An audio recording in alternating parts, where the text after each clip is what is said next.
11번부터 봅니다.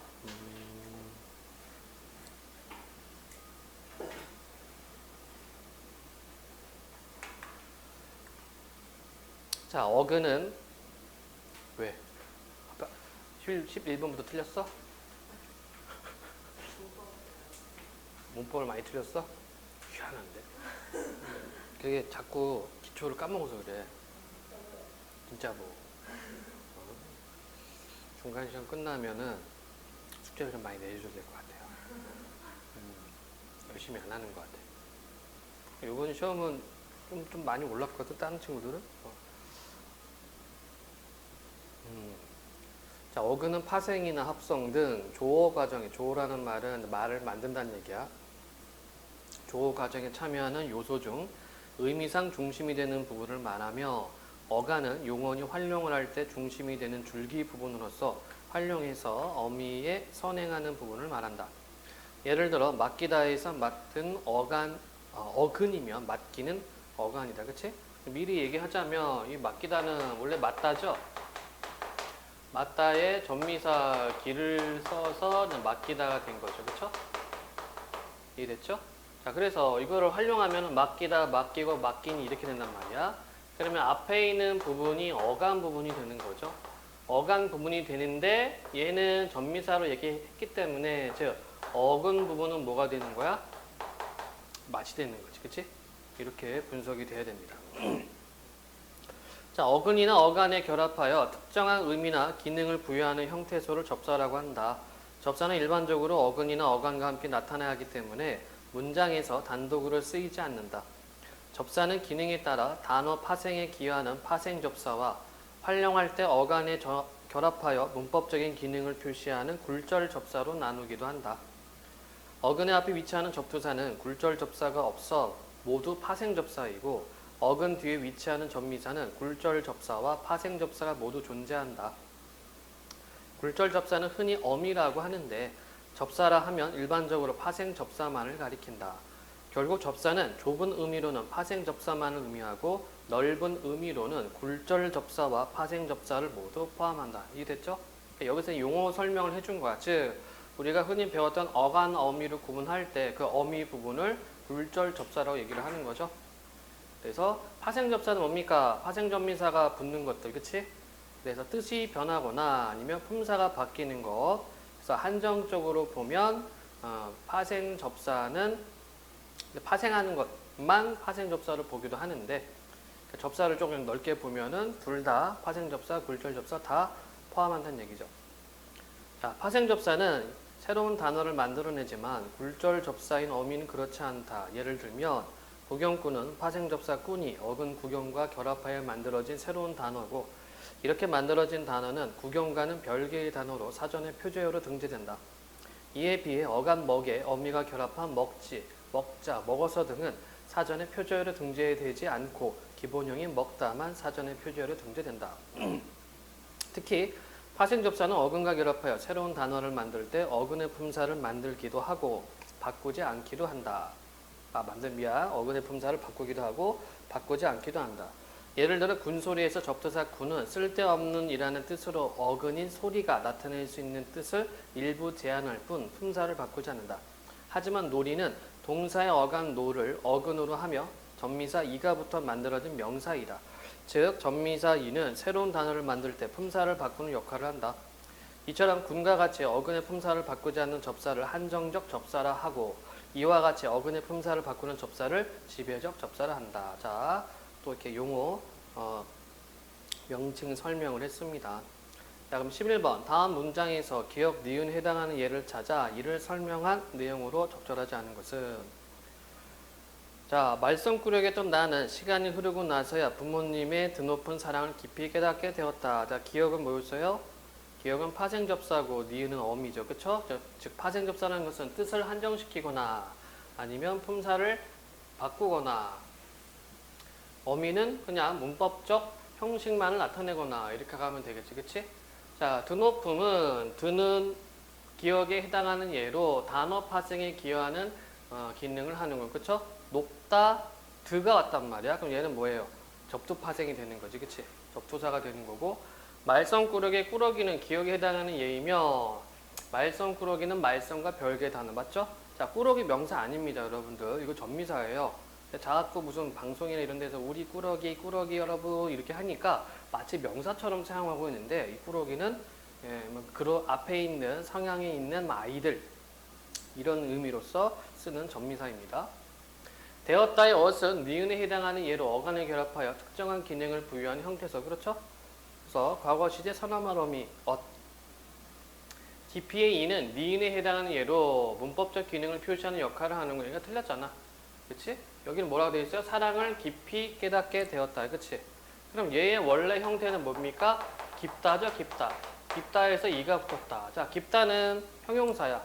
여기서 얘는 지금 뭘로 쓰이고 있어요? 부사로 쓰이고 있단 말이야. 그쵸? 품사가 바뀌었죠?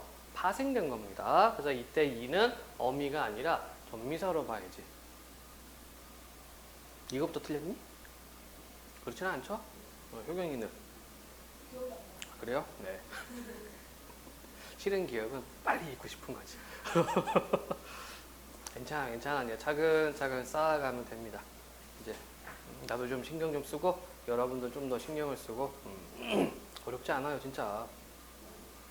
자, 밑줄 친 단어 중 가의 예로 적절하지 않은 것은 가.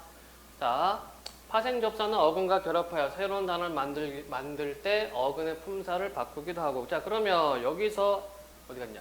여기서 뭐란 얘기예요? 품사 안 바꾸는 거, 그치? 바뀌지 않은 걸 찾아라.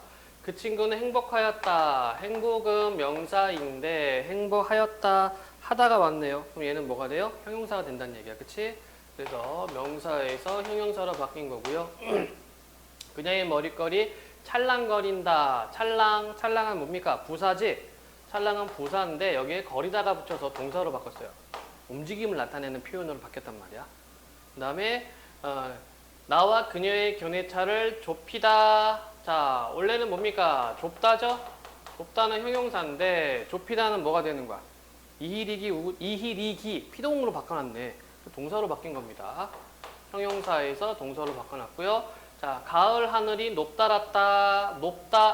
높다에 달았을 넣었어. 그치? 원래 높다는 형용사죠. 그럼 높달았다 하면 그냥 형용사네. 품사가 안 바뀌었습니다. 자랑스럽다. 자랑 명사죠? 명사인데 뭘로 바뀌었어요? 스럽다를 붙여서 형용사로 바꿨네. 그래서 품사가 바뀌지 않은 것은 4번이 되는 거죠. 틀렸니? 왜? 왜?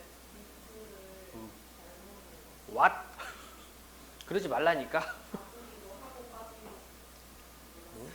그러지 마시라니까요. 정확하게 보시고 그냥 이건 문법뿐만 아니라 다른 유형도 차근차근 들어가야 돼. 그러니까 몰라서 틀리는 경우는 없어요.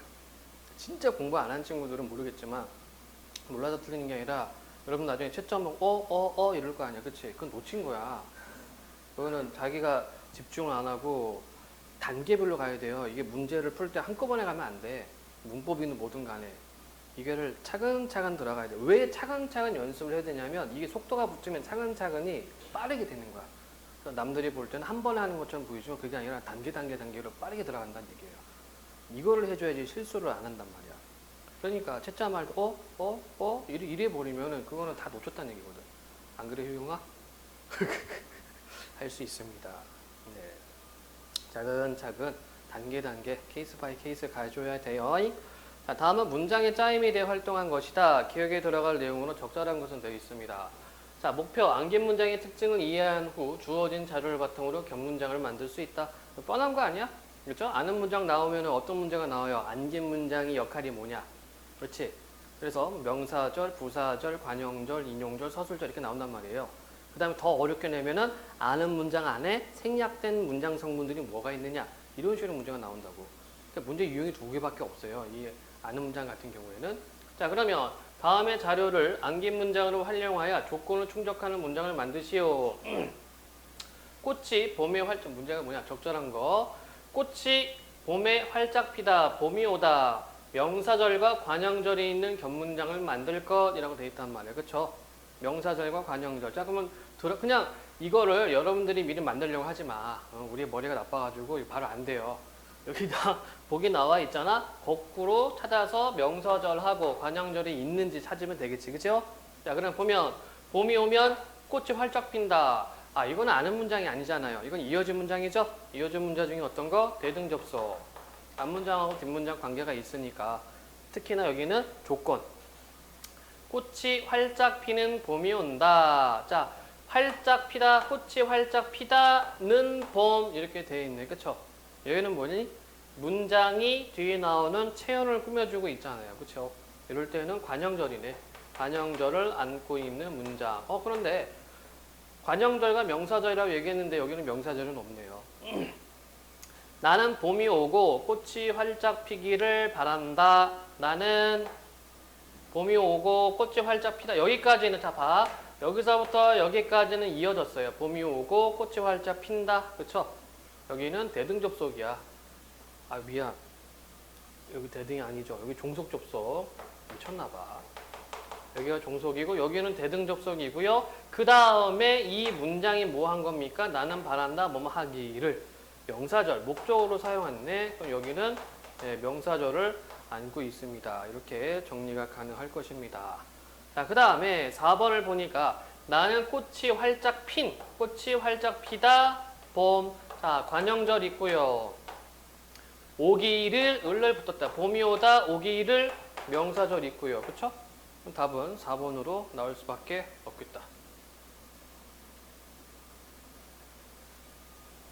그럼 5번은 어떻게 돼요? 나는 봄이 와서 꽃이 활짝 피기를 소망한다. 자, 대등접속이 있고요. 대등접속이 있고 그 다음에 목적어, 그렇죠? 명사절 역할을 하는 목적어를 나타내주고 있네. 답은 4번이잖아요. 그렇지? 이것도 틀렸니? 효경이 틀렸어? 틀린 것 같아? 명사절과 관형절인데. 그러니까 우리가 항상 할 때 품사하고 문장 성분 반드시 알고 있어 했잖아. 이게 다 확장 형태란 말이야. 동현이는 얼마나 나왔다 그랬지? 아직도? 지금 하면서 한번 맞춰봐. 어? 4번. 아이고야. 이제 숙제를 좀 많이 내야 될 것 같아. 연습들 안 하시는 것 같아요. 자, 14번.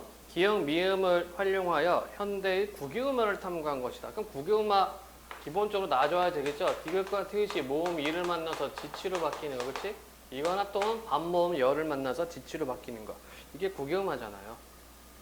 그렇죠?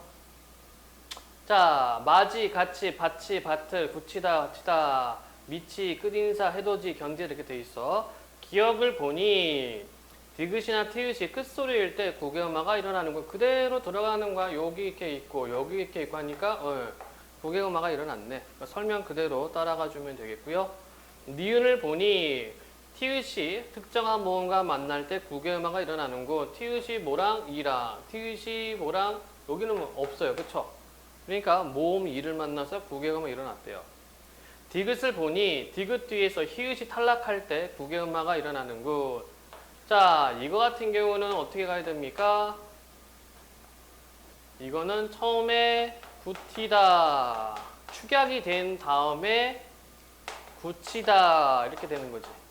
그렇지? 축약 다음에 축약이 일어나고요. 그 다음에 구개음화야. 축구네, 축구. 다치다도 마찬가지. 다치다 같은 경우에는 자, 얘는 어떻게 돼요? 다치다는 디귿과 히읗이 먼저 축약이 일어나야죠. 그쵸? 그래서 다치다 역시 축약, 그 다음에 구개음화. 근데 여기 보면은 히읗이 탈락할 때 아니요? 탈락이 아니라 축약입니다. 축약. 그래서 3번이 틀린 거고 4번 리을을 보니 티읕 뒤에 실질 형태사가 올 때는 구개음화가 일어나지 않는군. 자, 리을을 보니까 미치 여기는 치 됐죠, 그쵸? T가 넘어간 다음에 구개음화가 되는데 끝인사 같은 경우에는 얘는 어떻게 해요? 끝인사니까 뒤에 실질 형태사가 왔어요. 그러니까 먼저 음절의 끝소리 들어가주고 디귿으로 음절의 끝소리 들어가주고 그 다음에 넘기는 거지. 그래서 끝인사. 그래서 구개음화가 일어나지 않았습니다. 해돋이 견디다를 보니 하나의 형태소 내부에서는 국외음화가 일어나지 않는군. 자, 요렇게 다른 음운과 다른 음운이 결합할 때는 지 나왔는데 얘를 보니까 얘는 그냥 하나죠? 그렇죠? 하나의 형태소일 경우에는 나타나지 않는다. 맞는 설명이잖아요. 그래서 이렇게 적용만 해주면 된단 말이야. 사실 나도 문법 되게 못해요. 다 잘 몰라, 문법을. 진짜로. 내가 고등학교가 아니지. 대학 다닐 때 문법 수업 다 빠졌어, 나. 너무 어려워가지고 무슨 변형생성 문법, 막 촘스키 뭐 어쩌고 막 해요. 그 아저씨 아직 미국에 살아있지만 너무 막 소시르 막 일반 문법, 일반 언어학 막 나와요. 나중에 우리 공부할 거야, 노수하는 친구들은. 소시르 일반 언어학 나와요. 무슨 말인지 몰라서 문법 수업은 다 안 들었어요. 그러니까 필수로 들어야 되나, 국어학의 이해, 그거랑 중세국어, 그거는 이제 필수로 들었는데 그것도 학점이 좋지는 않아요. 뭔 말인지 몰라서. 그러니까 주로 나는 문학, 뭐 수필, 뭐 희곡론 뭐 이런 걸 주로 들었고, 그냥 문법 하나도 모르겠어. 근데 고등문법을 가만히 보니까 공통되는 게 있는 거야. 그게 이제 내가 강조하는 게 있죠. 품사, 문장 성분, 음운 변동. 요것만 알고 있으면은 나머지는 다 이렇게 자료가 주어지니까 자료를 읽어내는 방식만 알면은 이렇게 어려운 게 없더라고. 내신 문법은 나 잘 몰라요, 진짜로. 여러분들 고백하지만 내신 문법 몰라. 너무 많아. 그리고 내신 문법 같은 경우에는 이런 자료를 안 주잖아. 그렇죠? 이거 항목 같은 걸 안 주잖아요. 그럼 어떻게 알아? 그러다 외워야 되잖아. 저 모릅니다. 근데 수능 문법이나 모의고사 문법은 자료를 주기 때문에 기본적인 개념만 가지고 있으면 충분히 적용 가능하다는 얘기예요. 근데 내가 실수를 한 게 있어. 기본적인 개념이 너무 쉬우니까 우리 수업하다 보면 친구들도 나 이해했어 이렇게 했거든? 연습을 안 하나 봐. 예. 그래서 중간 시험 끝나고 숙제 좀 이빠이 내리려고. 그래서 지금 이제 교재 선정을 하고 있어요, 지금. 1년 내내 계속 돌아가면서 풀 거. 1학년, 2학년, 3학년도 돌아가면서 풀 거. 항상 기초 수업만 했는데 이걸 갖고는 좀 부족한 것 같아서. 네. 자, 기억 디귿에 들어갈 말. 일반적으로 중세국어의 주격 조사는 앞에 결합하는 체언의 끝소리에 달라졌다. 뭐 그렇대요. 체언의 끝소리가 자음일 때 이가 나타났고, 자, 자음일 때는 이. 체언의 끝소리가 모음일 때도 이. 이도 반모음일 때의 이도 아닌, 뭐야 이게? 체언의 끝소리가 자음일 때 이가 나타났고, 체언의 끝소리가 모음 이도, 반모음 이도 아닌 모음일 때에는 이가 나타났다. 아하. 그러니까 모음 이가 아닌 경우, 그쵸? 반모음이나 모음 이가 아닌 다른 모음일 때는 이게 나타났대요. 그런데 체언의 끝소리가 모음 이이거나 반모음 이일 때에는 아무 형태가 나타나지 않았다. 그러니까 체언의 끝소리 이거나 이거일 때는 아무 형태가 없습니다. 자, 그럼 보세요. 중세국어 문법의 팁은 뭐냐면 이걸 보는 것이 아니라 뭘 봐? 이걸 보는 거예요. 그치? 현대국어가 기준이란 얘기예요. 현대국어. 현대국어를 바탕으로 해서 들어가 줍시다. 자, 뱀이라고 되어 있어요. 뱀이. 자음 있네. 자음이 있으면 뭐라는 얘기야? 끝소리가 자음일 때는 이가 나타나는 데잖아. 그치? 그럼 이 있는 걸 찾아야 되겠다. 이 있어요? 이 있어? 없잖아. 그러니까 1번하고 2번은 아니란 얘기잖아요. 이해됐죠? 그럼 3, 4, 5번 중에 하나란 얘기잖아. 그치? 세민은 이거 맞았니? 틀렸어요? 디귿을 틀렸어? 그러니까 현대국어가 기준이기 때문에 자음이 있기 때문에 여기는 자음이 있는 거 이가 나타나는 걸 찾아야 돼. 그럼 이것 중에 하나는 얘기고요. 그치? 그 다음에 뿌리가 라고 되어 있어. 뿌리가, 자, 뿌리, 현대국어는 뿌리야. 이로 끝나는 거 어디 있어요? 체언의 끝소리가 모음 이거나 반모음일 때 아무런 형태가 나타나지 않는다야. 그럼 이 3, 4, 5번 중에서 아무런 형태 없는 거, 얘 아니네. 그 이것 중에 하나는 얘기잖아요. 그쵸? 그 다음에 대장부인데 얘는 지금 뭐로 끝나는 거야? 모음 이도 반모음 이도 아닌 모음일 때는 이가 왔대요. 플러스 이가 왔다는 거잖아. 그치? 그럼 대장부에다가 이거 더해주는 건 뭐가 있어요? 여기에서 이거 있네. 대장위. 어려움? 안 어렵죠? 그러니까 중세국어는요, 중세국어를 보는 게 아니고 현대국어를 기준으로 삼아서 비교만 해주면 돼. 이게 중세국어 문법 문제입니다. 그리고 중세국어 문법은 현대어를 안 주면 안 돼요. 왜냐하면 이 파트가 국어사 파트야. 국어의 역사 파트이기 때문에 현대국어와 비교해서 어떻게 달라졌는가 그거를 알려줘야 돼. 이해됐나요? 그렇기 때문에 항상 현대국어를 기준으로 삼고 그다음에 보기를 봐주셔야 돼요. 그래야지 답을 찾을 수가 있다. 정훈이 맞았니? 그래? 어려운 문제 아니지? 그치? 어? 그러니까 왜 얘를 했지? 얘를 했다는 거는 대장부에다가 이게 두 개 있다는 거잖아.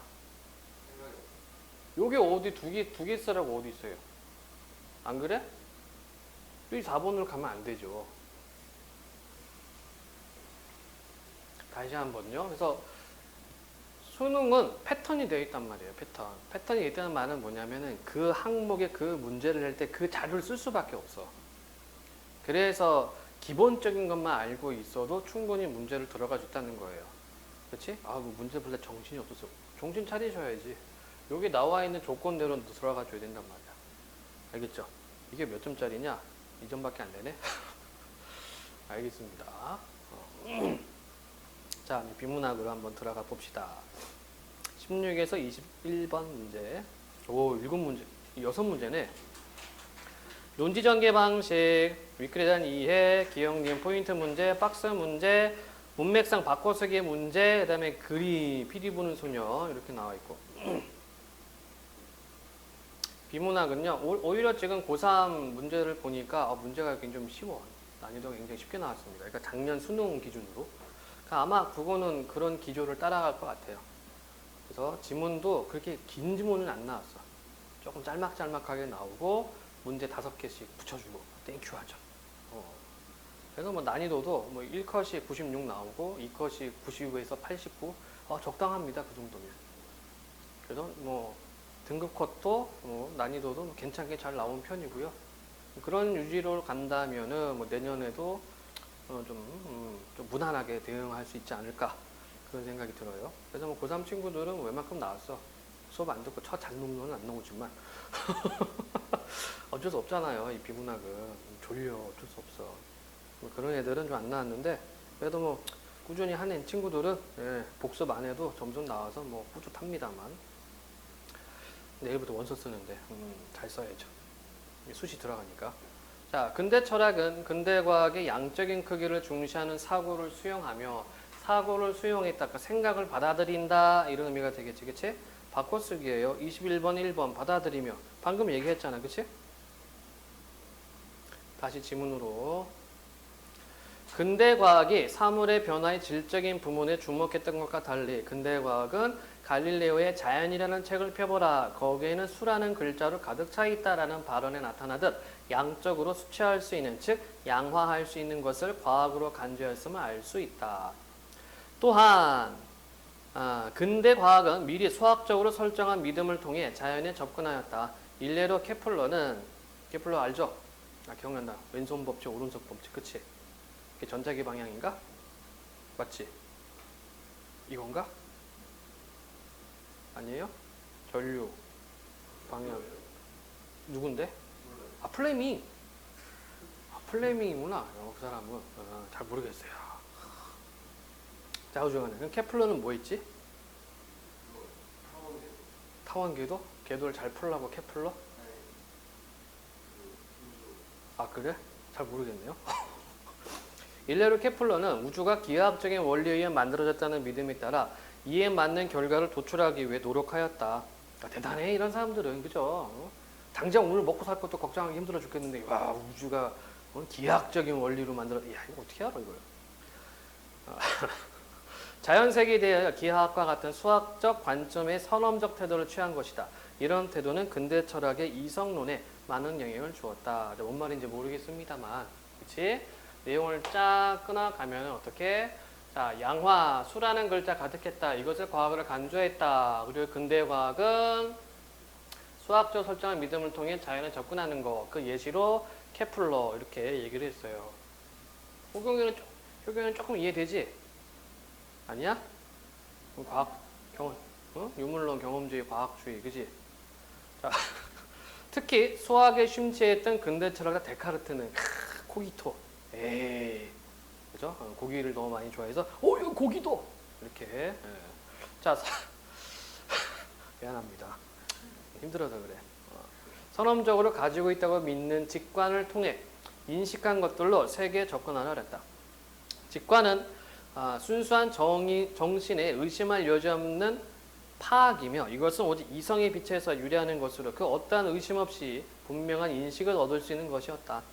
데카르트는 의심할 수 없는 것을 찾기 위해 대상을 직관으로 분절하여 더 나눌 수 없는 단순 본성을 찾고 이 단순 본성들을 복합한 개념을 통해 세계에 대한 이해를 확장하려 했던 것이다. 이해 확장 21의 4번 이해를 넓히다 말되죠.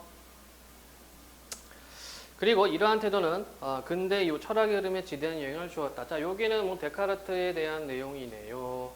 자, 뭐 간략하게 얘기하면 데카르트는 회의론자입니다. 계속 의심하는 거야, 의심. 그러니까 진리, 과연 진리는 믿을 수 있냐 없느냐 막 따지고 보니까 딱 하나, 의심할 수 없는 게 하나 있죠. 그게 뭐야? 생각하는 나. 그래서 존재의 근원을 나로 보는 거야, 생각하는 나. 나는 생각한다, 고로 존재한다. 이렇게 생각하는 거죠. 그게 코기토고. 자, 그런데 현대 철학자 베르그송은 이러한 근대 철학의 흐름에 반발. 자, 그는 이성의 세계를 분절시키며 질적인 시간마저 양적으로 쪼개는 일을 한다고 이야기한다. 이성이 세계를 분절, 질적인 시간마저 양적으로 쪼갠다. 이렇게.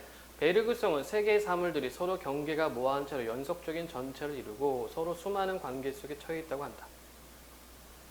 이해됐죠? 그런데 이성이 이러한 세계를 분절시킴으로써 나눈다는 얘기야. 재단한다. 전체성을 잃게 되었기 때문에 아무리 노력해도 세계에 대한 통찰에 실패할 수밖에 없다는 것이다. 그 호경이 이해되죠? 스피노자는 전체 안에 주체, 객체 안에 주체를 얘기했는데, 그치? 주체, 객체를 나눠놨단 말이야. 그러니까 베르그송이 비판하는 거야. 야, 그렇게 하니까 어떻게 전체를 파악할 수 있냐? 이런 식으로. 이미 주체와 객체가 나눠져 있기 때문에, 그쵸? 그래서 간단하게 얘기하면은 그러니까 근대의 인식과 근대의 철학은 이렇게 돼 있어요. 주체와 객체로 구분되어 있는 거야. 주체를 인간으로 두고 객체를 뭐 자연으로 둘 수도 있고요. 그래서 이것은 인식에 대한 문제가 발생하는데 이때 이성으로 파악할 수 있다. 이성은 곧 과학. 그래서 과학 만능주의가 발달하게 되죠. 이렇게 돼 버리니까 이때 객체는 어떻게 돼? 수동적인 게 된다는 얘기지. 그치? 이미 분리된 상태야. 이해됐니? 즉 이성으로 분절한다는 얘기는 이런 도식을 생각하면 돼요. 이렇게 생각을 하니까 어떻게 이거를 확인할 수 있냐, 이 전체성이라는 것을 확보할 수 있느냐, 이렇게 비판하는 겁니다. 이 베르그송. 근데 스피노자는 이미 예전에 합일된 세계를 지향했는데 어쨌든 그래서 베르그송은 비판을 해요. 그래서 아무리 노력해도 세계에 대한 통찰에 실패할 수밖에 없다. 왜? 나눠져 있으니까 생각 자체가. 그래서 베르그송은 세계를 통찰하기 위한 방법으로 이성 대신 직관과 지속을 제시한다. 자, 여기 나오는 직관은 위에 있는 그 데카르트 직관과 좀 다르죠. 그의 직관은 공감적 경험이자 통합적 경험을 의미한다. 네. 자, 위에서 얘기했던 데카르트의 직관은 뭐였습니까? 원래 주어진 거야. 그렇죠? 원래부터 타고난 거. 근데 여기서의 베르그송의 직관은 뭡니까? 공감적 경험이자 통합적 경험. 즉 그의 직관은 사물의 내부로 들어가 서로를 느끼게 되는 공감적 경험을 통해 각각의 이질성을 유지하면서도 동시에 하나가 다른 하나로 스며가면서 전체를 향해 통합되는 경험인 것이다. 자, 내용 하나밖에 없어요. 직관에 대한 설명입니다. 예를 들어 우리가 오렌지색에 공감하는 과정을 보자. 이 과정에서 우리가 직관을 통해 공감을 확장하려는 노력을 하면 가장 어두운 색으로서의 붉은색과 가장 밝은 색으로서의 노란색 사이에 이질적인 다양한 색들이 있음을 경험할 수 있으며 다시 그것들이 모호한 경계 속에서 스며가면서 통합되는 과정도 느낄 수 있는 것이다. 이건 예시, 그쵸? 여기는 내용이 하나밖에 없는 겁니다. 베르그송의 직관. 한편 베르그송은 공감과 통합은 지속되는 시간에서 이루어진다고 하였다. 근대 철학의 이성론은 시간을 분절하여 공간 안에 정지된 상태를 보았지만 대비되고 있습니다. 베르그송은 시간은 계속해서 흐르기 때문에 오히려 공간적인 것이 시간적인 것에서 영향을 받아 생긴다는 주장을 하였다. 내용이 두 개죠. 근대 철학에서의 시간, 그 다음에 베르그송의 시간, 다르다는 얘기야. 근대 철학의 시간은 분절이고요. 베르그송의 시간은 계속해서 흐른다. 자, 예를 들어 활짝 핀 장미꽃을 볼 때 우리는 일정한 공간을 차지하고 있는 장미꽃을 보지만 일정 시간이 지나면 꽃잎이 모두 떨어진 가지만을 보게 된다. 이전에 장미꽃이 차지하고 있던 공간은 비었고 이는 시간에 의해 변화가 일어난 것이다. 그렇죠? 변화 개념. 그뿐만 아니라 시간이 양적인 변화를 담은 시간이 아닌 개인첨이 반영된 질적 시간이라는 주장. 당연하죠. 그렇죠? 이 국어 시간에 앉아있는 게 얼마나 지겨워. 그렇지? 1분 1분이 아주 미칩니다. 근데 뭐 재미있는 음식은 뭐야? 맛있는 음식을 먹거나 재미있는 영화를 보면은 1분이 후딱 가죠. 그게 바로 질적 시간이란 얘기예요. 자, 미술사에서 이러한 베르그송의 철학과 유사성을 가진 사조가 인상주의. 사조는 예술의 흐름을 사조라고 그러고요. 인상주의자들은 색을 혼합하는 방법을 즐겨 사용하였다. 색을 혼합하다, 색을 섞다. 3번, 네, 섞는. 다음에 그들은 서로 다른 색들을 합치는 대신 각각의 이질성을 살리면서 색들의 경계를 흐리게 표현하여 한 가지 색이 다른 하나의 색으로 감상자의 눈에 분절됨이 없이 지속적으로 섞여 돌아가도록 표현하였다. 이거 베르그송이 얘기한 거랑 똑같네, 뭐, 그쵸? 인상주의. 누가 있어요? 인상주의는. 마네. 또 누구 있지? 누구 있니, 세미나? 해돋이. 해돋이 누구죠? 해돋이? 아유, 몰라. 아유, 술을 끊어야 돼. 아유, 안 돼. 또 끊으면 또 인간관계도 깨지는데. 아유. 마네, 르네.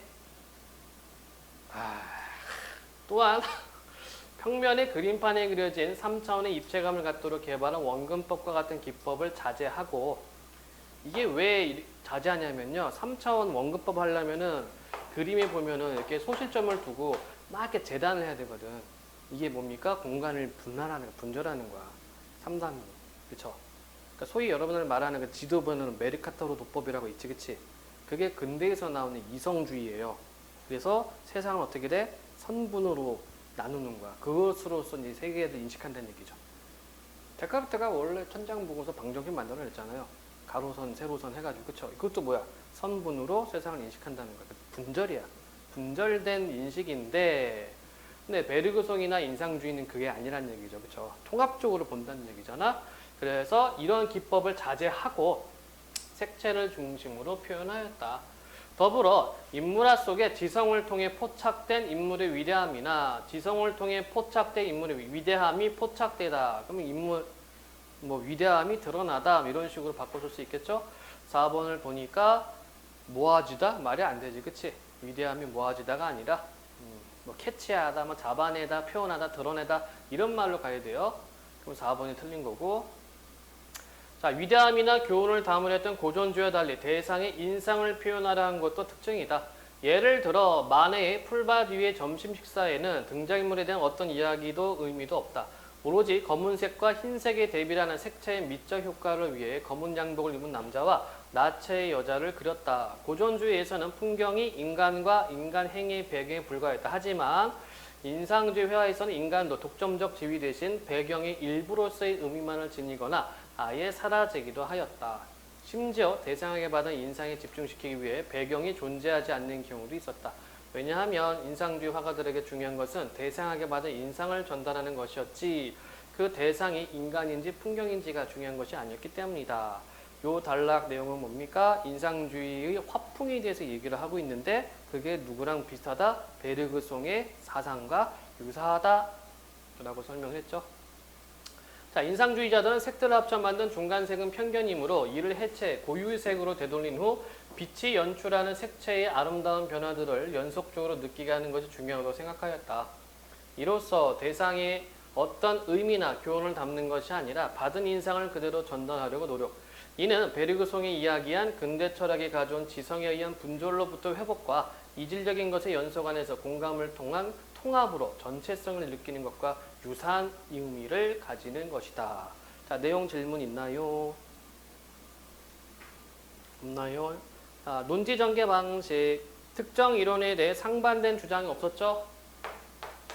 특정 이론에 대한 비판을 제시한 후 특정 이론의 견해가 지닌 부당함을 제시한 후 특정 이론의 견해를 제시한 후 자, 특정 이론에 대한 견해는 뭐였습니까? 뭐 이게 과학, 그렇죠? 근대 철학에 보는 과학이 뭐다 이렇게 얘기를 했어요. 그 다음에 이를 반박하는 입장을 밝히고 이때 반박하는 입장은 누구? 베르그송. 그 입장과 연관된 다른 분야 이건 누구? 인상파, 인상주의, 그렇죠? 답은 4번이 되는 거지, 뭐, 그렇지? 그러니까 이 4번은 전체 내용을 한 문장으로 압축한 겁니다. 답은 4번. 어렵지 않고 17번 문제. 윗글에 대한 이해로 적절하지 않은 것은 자, 근대과학의 수학적 관점은 근대 철학의 이성론에 영향을 주었다. 여기는 어디 보면 알 수 있습니까?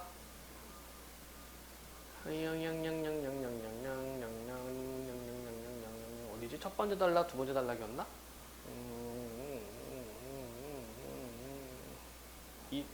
이성의 빛, 네, 여기 있네요.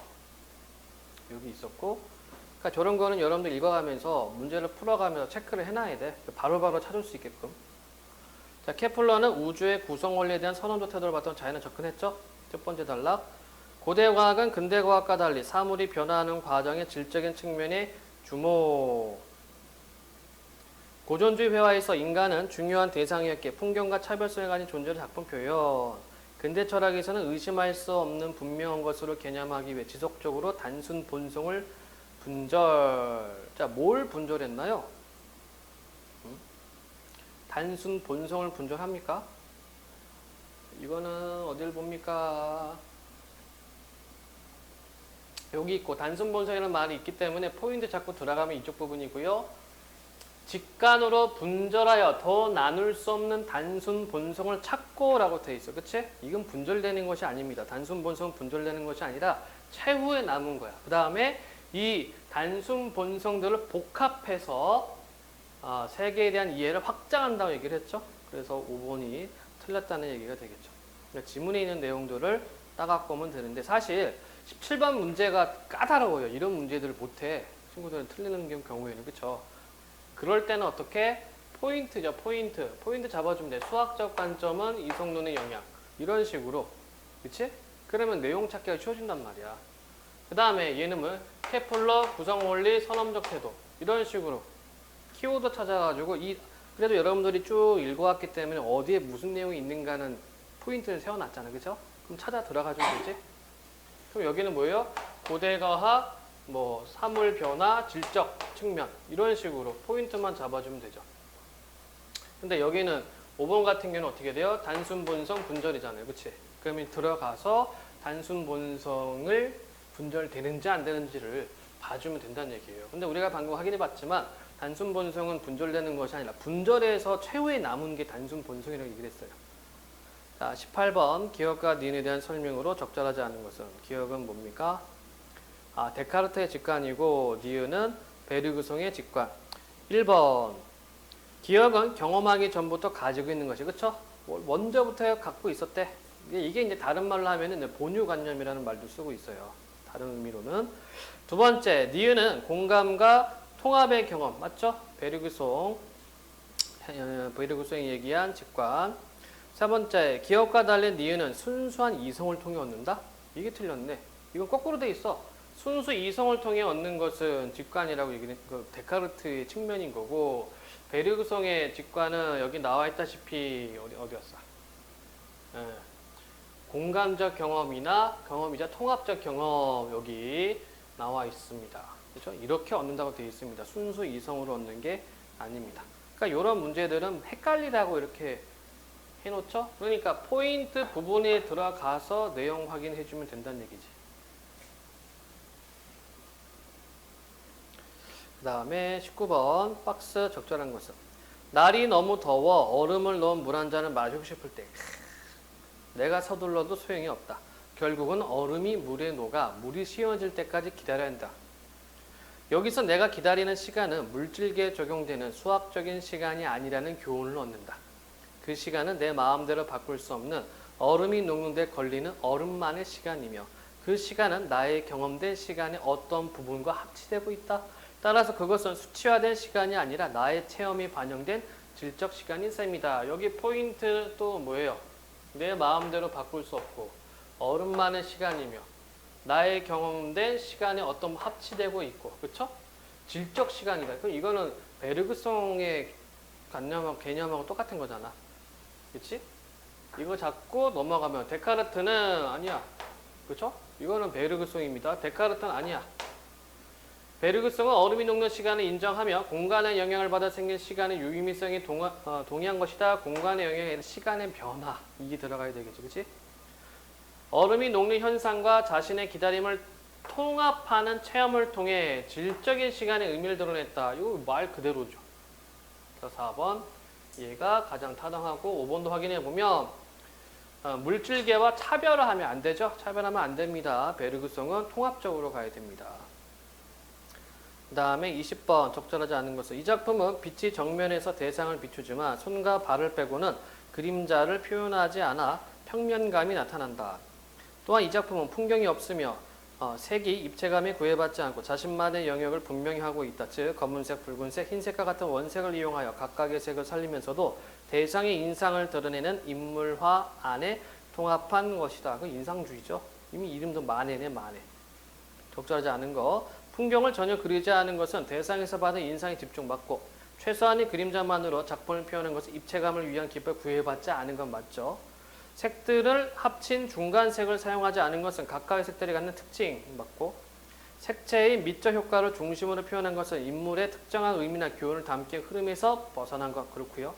대상을 향해 정면으로 빛을 비추는 구도를 그린 것은 색들이 감상자의 눈에 섞이지 않고 이질적으로 독립되면 안 돼요. 이질적이면서 전체적으로 섞여 있어야 됩니다. 그치? 그러니까 지문 안에서는 뭐가 얘기하고 있습니까? 이질성이 어디 있었더라? 이질성,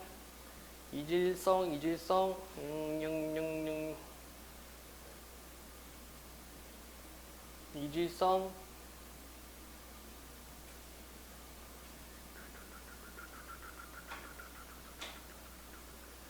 그 고유한 색이 있으면서 전체를 표현한다 부분이 어딘가 있었는데, 고유한 색으로 되돌린 후 연속적으로 느껴야 하는 것이 중요하다고 생각, 이렇게 되어 있고요. 이질적인 것에 연속 안에서 공감을 통함으로 전체성을 느낀다, 이렇게 되어 있지, 그치? 그래서 이 부분을 통해서 답을 확인할 수가 있겠습니다. 질문 없음. 다음 문제 22에서 25번. 백석의 수라. 아수라 알자, 아수라. 그 수라의 수라. 원래 그 불교 용어죠, 아수라는. 아수라계가 있는데 거기는 뭐 그냥 서로 잡아 죽이고 물어뜯고 막 그런 것들, 그걸 아수라계라고 그래요. 아수라장 이런 말 쓰단 말이야, 난장판일 때. 그 다음에 송수건에 까치밥 되어 있습니다. 그 다음에 다는 비평문이 되는 거죠. 22번 가와 나의 공통점이고요. 기억과 닌에 대한 이해, 포인트 문제 있고, 가에 대한 설명, 적절하지 않은 것 있고, 그 다음에 다를 바탕으로 가나를 이해해라, 이렇게 있습니다. 자, 한 가지 팁을 주자면 비평문이 섞여 있을 때는 비평문 먼저 읽고 들어가요. 그게 편해. 왜냐하면 이 작품들을 분석하기 위해서는 이 틀이 필요하거든. 이걸 먼저 보고 돌아가는 것도 뭐 괜찮습니다. 자, 우리는 시를 감상하면서 시인이 시 속에 감춰놓은 여러 장치를 발견해내는 즐거움을 경험할 수 있다. 근데 여러분들은 시를 읽을 때 별로 즐겁지가 않죠. 항상 문제풀이로 시를 경험하니까, 그치? 나도 그랬고. 여러 장치 중 하나인 시적 공간은 시인이 주제를 형성하기 위해 설정한 곳으로 우리가 일상적 경험을 통해 지각하며 생활하게 되는 공간과는 성격이 다르다. 시적 공간은 시인이 특별한 의미를 부여하는 순간부터 구성된다. 시인은 이러한 시적 공간을 우리가 일상에서 볼 수 없는 공간으로 설정하기도 하고, 사람들이 일반적으로 생각하는 공간과는 다른 의미의 공간으로 설정하기도 하고, 동일한 공간도 한편의 시에서 다른 의미를 담은 공간으로 설정하기도 한다. 내용이 3개죠. 공간을 어떻게 구성한다? 일상에서 볼 수 없는 공간, 그리고 일반적인 의미와는 다른 공간, 그리고 똑같은 공간이지만 한편의 시에서 같은 공간인데 다른 의미로 나타내는 공간. 이렇게 세 가지 의미가 있고요. 또한 시적 공간은 시인이 살아온 삶과 가치관의 영향을 받기 때문에 주제를 이해하기 위해서는 시인에 대한 이해가 필요하다. 그리고 독자가 주체적으로 체득한 공간에 대한 인식도 중요하다. 이처럼 시적 공간은 감상의 실마리가 되며 나아가 창조적 의미를 구성하는 요소로 기능하기도 한다. 자, 한번 봅시다. 백석에 수라 되어 있어요. 시를 볼 때 정서, 외, 표현, 기법 세 개라고 얘기를 했고, 거미 새끼 하나 방바닥에 날인 것을 나는 표면적 하자가 있고, 아무 생각 없이 문 밖으로 쓸어버린다. 차디찬 밤이다. 차디차다. 촉각적인 이미지가 있고요. 그죠? 별나다는 거 없죠? 거미 한 마리 있어가지고 그냥 아무 생각 없이 쓸어버렸어요. 어느샌가 새끼 거미 쓸려나간 곳에 큰 거미가 왔다. 나는 가슴이 짜릿한다. 왜? 그 이유가 바로 뒤에 나오죠. 나는 또 큰 거미를 쓸어 문 밖으로 버리며 찬바퀴라도 새끼 있는 대로 가라고 하며 서러워한다. 자, 화자의 정서는 서럽습니다. 그 왜 그러지? 아, 내가 이 거미 가족을 이산시켰구나. 그 생각 때문에. 그쵸? 이산거미야. 이렇게 해서 아린 가슴이 싹기도 전이다. 어디서 좁쌀만한 한 알에서 갓 깨인 듯한 발이 채 서지 못한 무척 작은 새끼 거미가 이번엔 큰 거미 없어진 곳으로 와서 아물거린다. 나는 가슴이 메이는 듯하다. 내 손에 오르기라도 하라고 나는 손을 내어 미나 분명히 울고불고 할 이 작은 것은 나를 무서이 달아나 버리면 나를 서럽게 한다. 그러니까 내가 좀 위안 좀 해주고 싶은데 도망가다 버린단 말이야. 그치? 더 서럽죠. 나는 이 작은 것을 고이 부드러운 종이에 받아 또 문 밖으로 버리며 이것에 엄마와 누나나 형이 가까이 이것에 걱정을 하며 있다가 쉬이 만나긴 했으면 좋으련만 하고 슬퍼한다. 그래서 제목이 수라죠. 상황은 웃기죠? 방바닥에 있다가 거미 한 마리가 이거 뭐야? 그래서 밖에서 버렸어요. 또 보니까 이번에 좀 작은 게 온 거예요. 어? 이 새끼 거미인가? 또 버렸어. 그냥 또 더 작은 게 오 있는 거죠. 그렇죠? 이게 상황으로 보면은 그냥 거미 그냥 치운 건데 이 사람은 그것 때문에 정서적으로 좀 슬프다. 이런 의미로 받아들일 수 있겠네요. 자, 그럼 문제. 뿅뿅뿅. 가에 대한 설명으로 적절하지 않은 것은 대상을 의인화하여 아까 아빠, 엄마, 뭐 누나 뭐 이렇게 있었지? 화자의 연민을 드러낸다. 그쵸? 불쌍하게 생각하고 있었고 촉각적 심상을 활용하여 차디찬 밤이다. 대상이 놓인 비극성부가 현재형 어미를 사용하여 시적 상황을 생생하게 보여주고 있다. 화자의 태도가 달라짐에 따라 대상이 처한 상황이 악화되고 있다. 자, 화자의 태도가 달라졌습니까? 태도가 달라져? 처음부터 서럽다고 얘기했지? 슬프다 얘기했죠? 화자의 태도는 달라진 게 없어요. 그러면서 계속 버리고 있잖아. 그죠? 달라진 게 없어.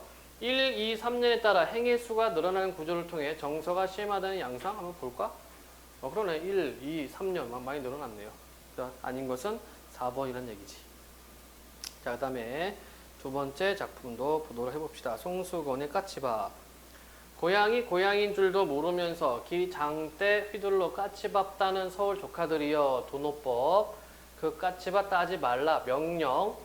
남도에 빈 겨울 하나만 남으면 조건 가정 우리 마음 우리 표면적 화자 있죠? 그럼 공통점 가와나의 공통점은 화자가 드러나 있다는 점.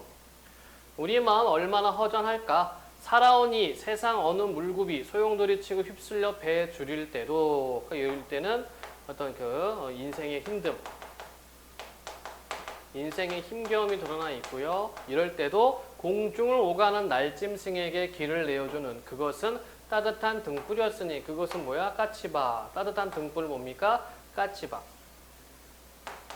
철없는 조카 아이들이여 그 까치밥 따지 말라 반복하고 있습니다. 반복하면 운율 형성과 의미 강조가 되는 거고요. 사랑방 말포주에 집신 몇 주 걸어놓고 할아버지는 무덤석을 걸어나가시지 않았느냐. 집신. 그 집신 덜어는 외로운 길손의 길보시가 되고 한밤중 동네에 컹컹 짖어 그 집신 짊어지고 아버지는 다시 새벽 두만강 국경을 넘기도 하였으니. 그치? 그러니까 이때 할아버지는 뭡니까? 나를 위해서 집신을 만든 것이 아니라 다른 누군가를 위해서 집신을 만든 거죠. 그쵸? 배려죠, 배려. 그러니까 인정. 배려가 할아버지를 통해서 드러나고 있고요. 아이들아, 수많은 기다림의 세월, 그러니 서러워하지도 말아라. 눈 속에 익은 까치밥 몇 개가 겨울 하늘에 떠서 아직도 너희들이 가야 할 머나먼 길 이렇게 등 따숩게 비춰주고 있지 않느냐, 이렇게 얘기를 하고 있습니다. 그치? 그래서 인정과 배려에 대해서 이야기를 하고 있습니다. 자, 그 문제. 공통점. 대상과 이별. 이거 이별입니까? 아니고. 과거 회상을 통해, 지금 과거 회상이 아니죠. 계절적 배경을 통해 화자가 처한 상한 부각. 여기 지금 계절적 배경이 뭐 가을 좀 넘어가려나 어쩌나 모르겠는데 화자 상황은 아니고요. 자연에서 얻은 깨달음을 통해, 여기 자연에 대한 깨달음이 있었습니까? 나의? 없었죠? 삶의 경험을 바탕으로 화자가 지향하는 바를 드러내고 있다. 그쵸? 네. 자, 기억과 니은에 대한 이해로 가장 적절한 것은, 기억은 무엇입니까? 보드러운 종이, 니은은 까치밥 몇 개. 기억, 니은은 모두 수고에 대한 보상을 나타낸다. 기억, 니은은 모두 다른 대상의 배려. 답은 2번이지 뭐. 볼 것도 없지 뭐.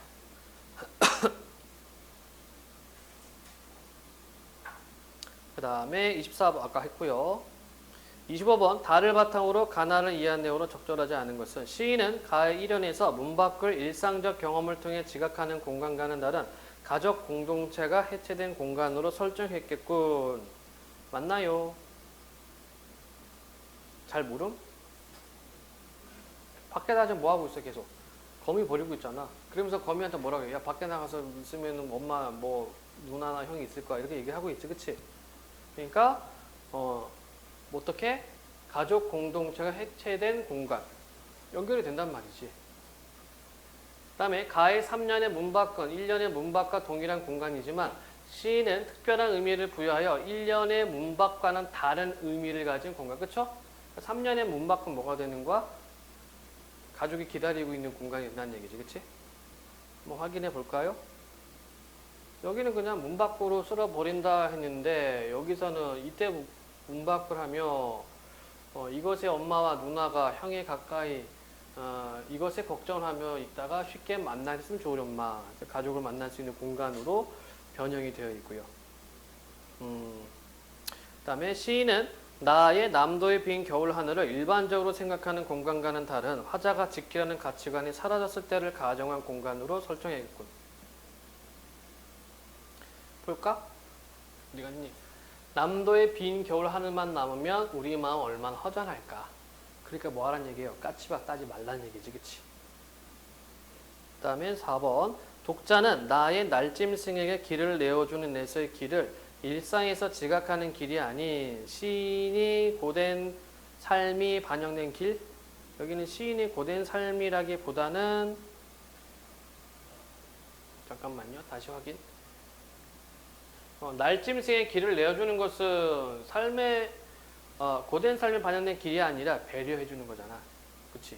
이 새들이 잘 가게끔. 5번. 독자는 나의 가야 할 원함한 길에서의 길을 일상에서 지각하며 생활하는 공간으로서 길이 아닌 주체적으로 체득한 길. 이건 뭐 가능할 수 있겠습니다. 아직도 너희들이 가야 할 원함한 길, 이렇게 등 따숩게 비춰주고 있지 않느냐, 배려를 해주고 있다는 얘기죠. 아닌 거는 4로 가면은 되겠네요. 질문 없음? 다음. 잠깐 쉽시다.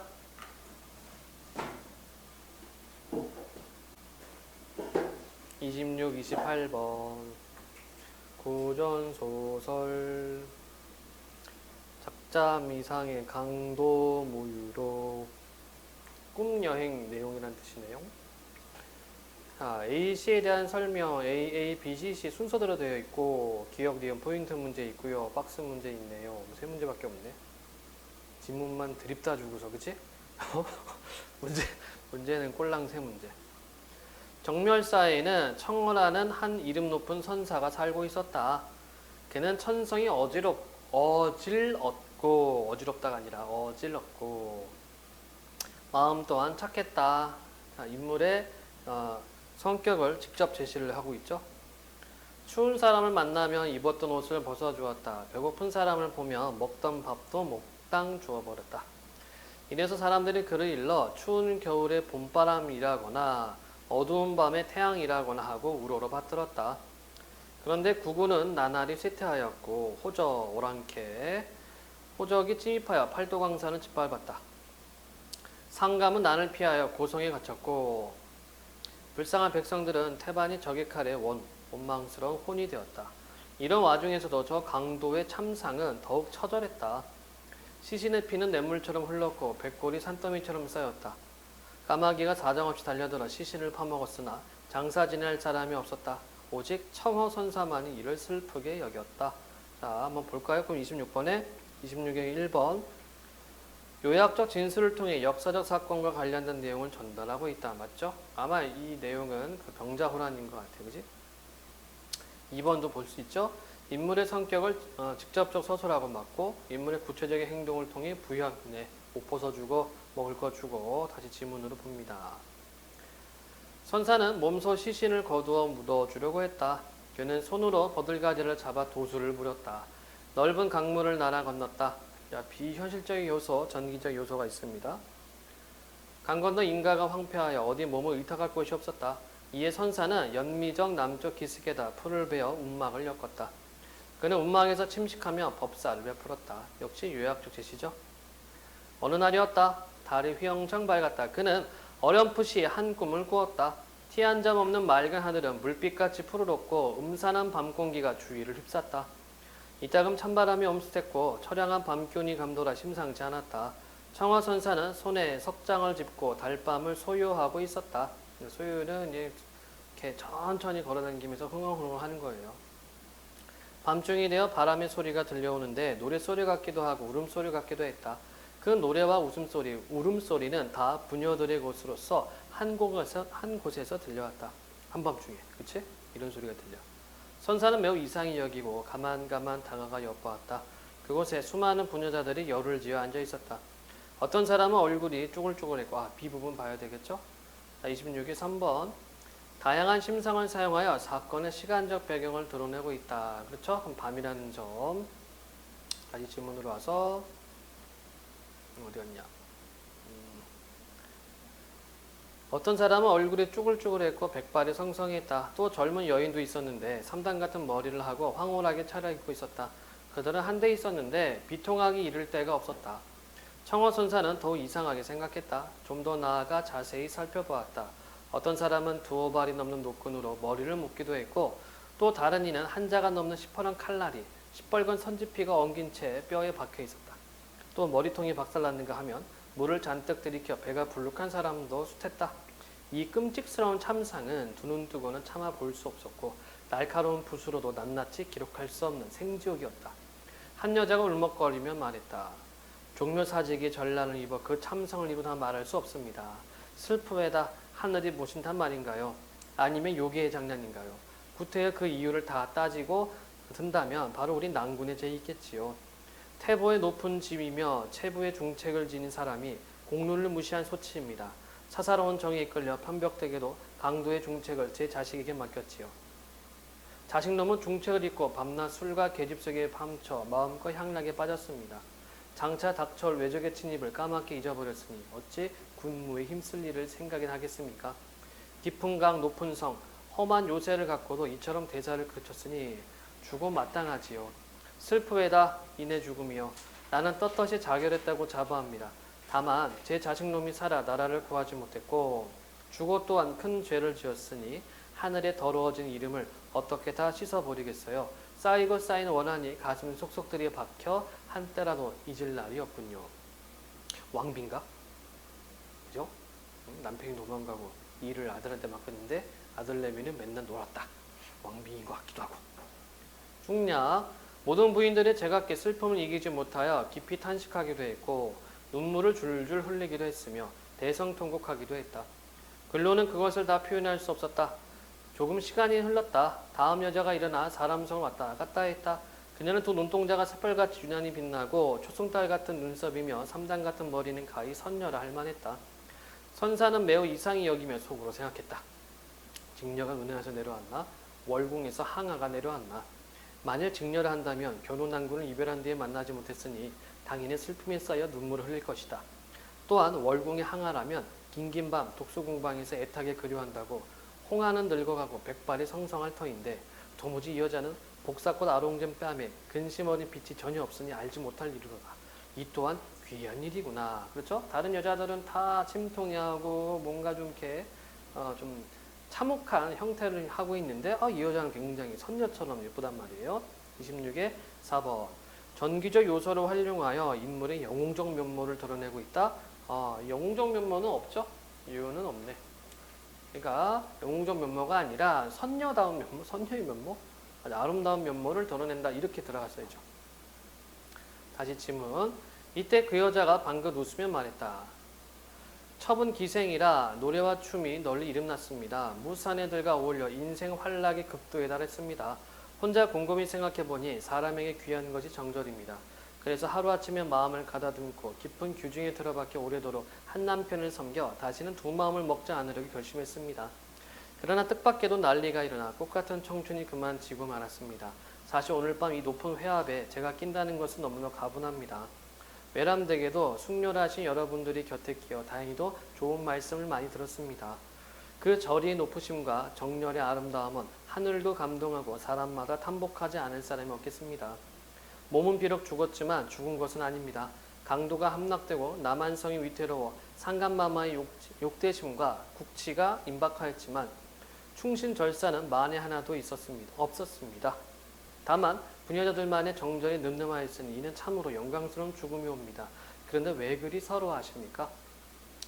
이 말이 끝나자 좌중의 여러 부인들이 일시에 통곡했다.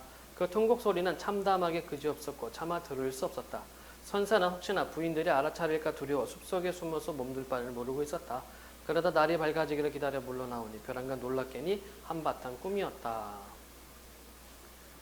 자, 27번 기억과 니은에 대한 이해로 가장 적절한 것은 기억은 한 여자가 울먹거리며 말했다. 아마 왕비 같은 여자, 그렇죠?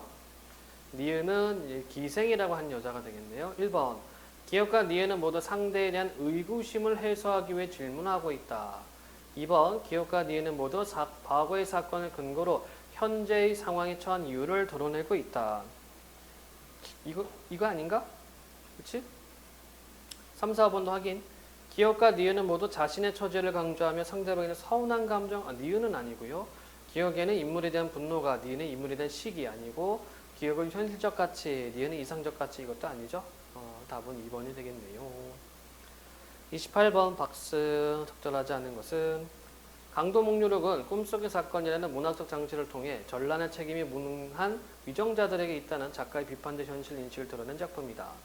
목류자는 강화도가 함락될 때 죽어간 혼령들의 규탄과 통곡을 통해 병자론의 참상을 전달하나 특히 연예의 입을 통해 역사적 사건과 인물들에 대한 기억을 재구성함으로써 사건에 감추어진 진상을 밝힌다. 1번 청어는 임몽 전에는 사건의 주체이지만 임몽 후에는 보고 들은 사건을 전달하는 역할. 그렇죠? 두 번째 청어의 꿈을 통해 죽은 혼령들의 끔찍한 모습을 구체적으로 제시하여 병자론의 참상을 알린다. 한 여자는 남편과 자식의 잘못을 지적하며 강화도가 쉽게 될 수밖에 없었던 감추어진 진상을 밝힌다. 기생은 나라가 위기에 빠졌는데도 나서는 충신이 없다고 한탄하면서 위정자들의 무능을 비판한다. 여러 부인들의 역사적 사건에 대한 기억을 재구성함으로써 전란의 참상을 극복할 수 있는 현실적인 방안은 없습니다. 그냥 자신들의 어떤 억울함, 이것을 하소연하고 있어요. 29에서 32번 29 표제와 부제 30번 내용 31번 포인트 문제 31번 그래프죠. 에너지, 반응물, 생성물, 반응의 진행 이렇게 되어 있네요. 자, 우리가 섭취한 영양소로부터 생활에 필요한 에너지를 얻거나 몸에 필요한 물질을 합성하는 과정은 모두 화학 반응에 의해 이루어진다. 모두, 그치? 이 화학 반응의 속도를 변화시키는 물질이 촉매. 촉매가 뭐를 한다? 반응 속도 변화. 촉매는 정촉매와 부촉매로 구분되는데 활성화 에너지와 반응 속도를 통해 설명할 수 있다. 활성화 에너지란 어떤 물질이 화학 반응을 일으키기 위해 필요한 최소한의 에너지. 활성화 에너지가 낮아지면 반응 속도가 빨라지고 활성화 에너지가 높아지면 반응 속도가 느려지게 된다. 여기 조건이 하나 나와 있고 이러한 활성화 에너지를 낮추는 것이 정촉매, 활성화 에너지를 높이는 것이 부촉매 이렇게 되어 있네요. 자, 여기 내용들은 이렇게 정보들이 여러 개 있죠. 하나씩 하나씩 체크를 해가면서 읽어나가면 될 것 같습니다. 그래서 화학 반응, 반응 속도, 촉매, 정촉매, 부촉매, 활성 에너지, 활성 에너지 낮으면 반응 속도 빠르고 그렇게 낮추는 것을 정촉매. 활성화 에너지가 높으면 반응 속도가 느리고 활성화 에너지를 높이는 것을 부촉매. 자, 우리 몸속에도 이러한 촉매가 존재하는데 효소가 그러하다. 대부분의 효소는 생체 내에서 화학 반응을 빠르고 쉽게 일어나게 한다.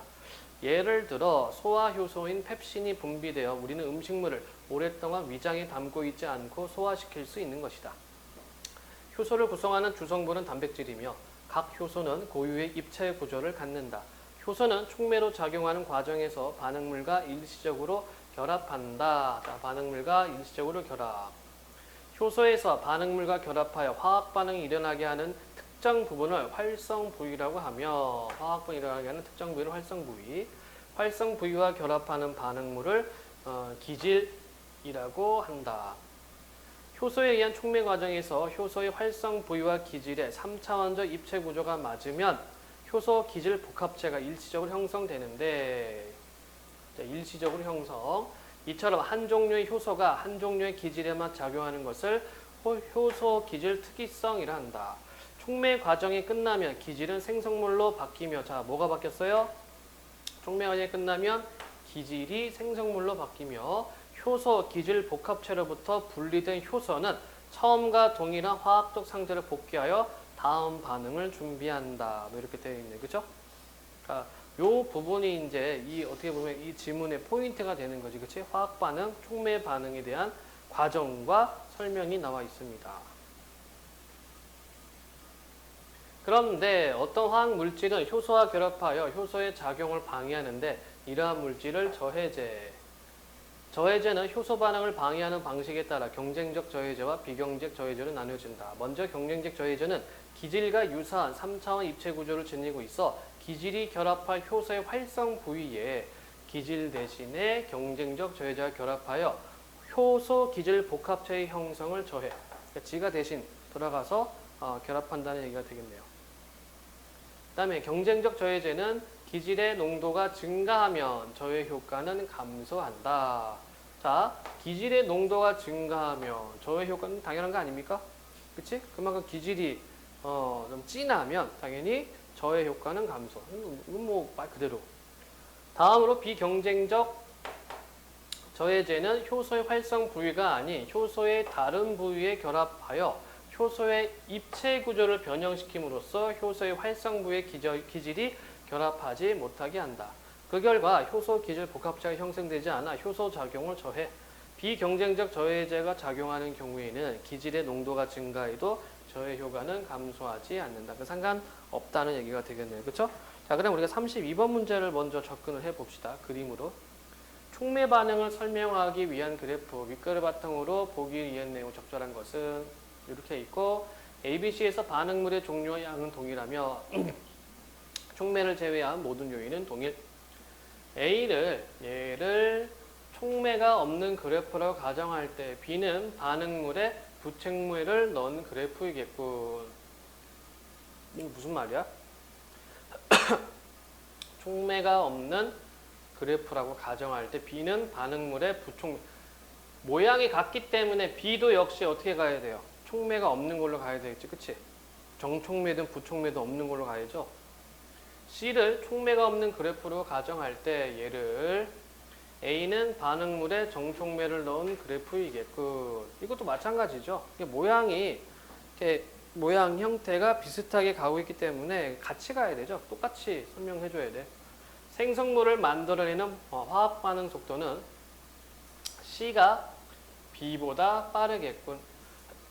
자, 에너지가 낮으면 에너지 부분이 끝에서 두 번째 단락이 있었습니까? 뿅뿅뿅 어디 갔더라? 기질 어디 있지요? 어디 있더라?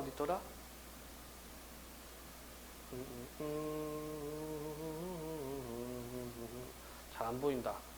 위쪽에 있었나? 활성화 에너지란 어떤 물질이 화학 반응을 일으키기 위해 필요한 최소한 에너지다. 활성화 에너지가 낮으면 반응 속도가 빨라지고 높으면 반응 속도가 느려진다. 그쵸? 그러면 여기에서 A, B, C 중에서 속도가 가장 빠른 것은 뭐가 돼요? C가 되겠지. 그치? 3번이 맞는 설명. A, B, C에서 반응이 필요한 활성화에는 동일하고 다른데 뭐가 동일할 수 어떻게 달라? 여기 에너지가 있는데. 그쵸? A, B, C에서 동일한 양의 생성물을 만들기 필요한 시간은 모두 동일하군? 아니요. 그렇지? 달라질 수밖에 없죠. 예, 답은 3번이 되겠고요. 29번 윗글의 표제와 부제로 가장 적절한 것은 촉매의 개념과 종류, 활성화 에너지와 반응의 방향성을 중심으로 생체 내 효소의 촉매 반응, 효소의 작용과 저해제 기능을 중심으로 촉매 효소와 화학적 정의 얘는 아니고 4번 효소가 관여하는 화학 반응의 속도, 주변 온도와 기질 농도, 온도하고 관계는 없었습니다. 효소가 우리 몸속에서 하는 여러 가지 역할, 정촉매 부처의 특성 중심 아니죠? 가장 타당한 거는 두 번째가 되겠네, 그지? 지금 뭐 내용이 이거밖에 없어요. 30번 적절하지 않은 것은 효소는 생체 내 화학 반응에서 활성화 에너지를 조절하는 역할을 한다. 그렇고 촉매는 몸에 필요한 물질을 합성하는 화학 반응에서 반응 속도에 영향을 미치죠.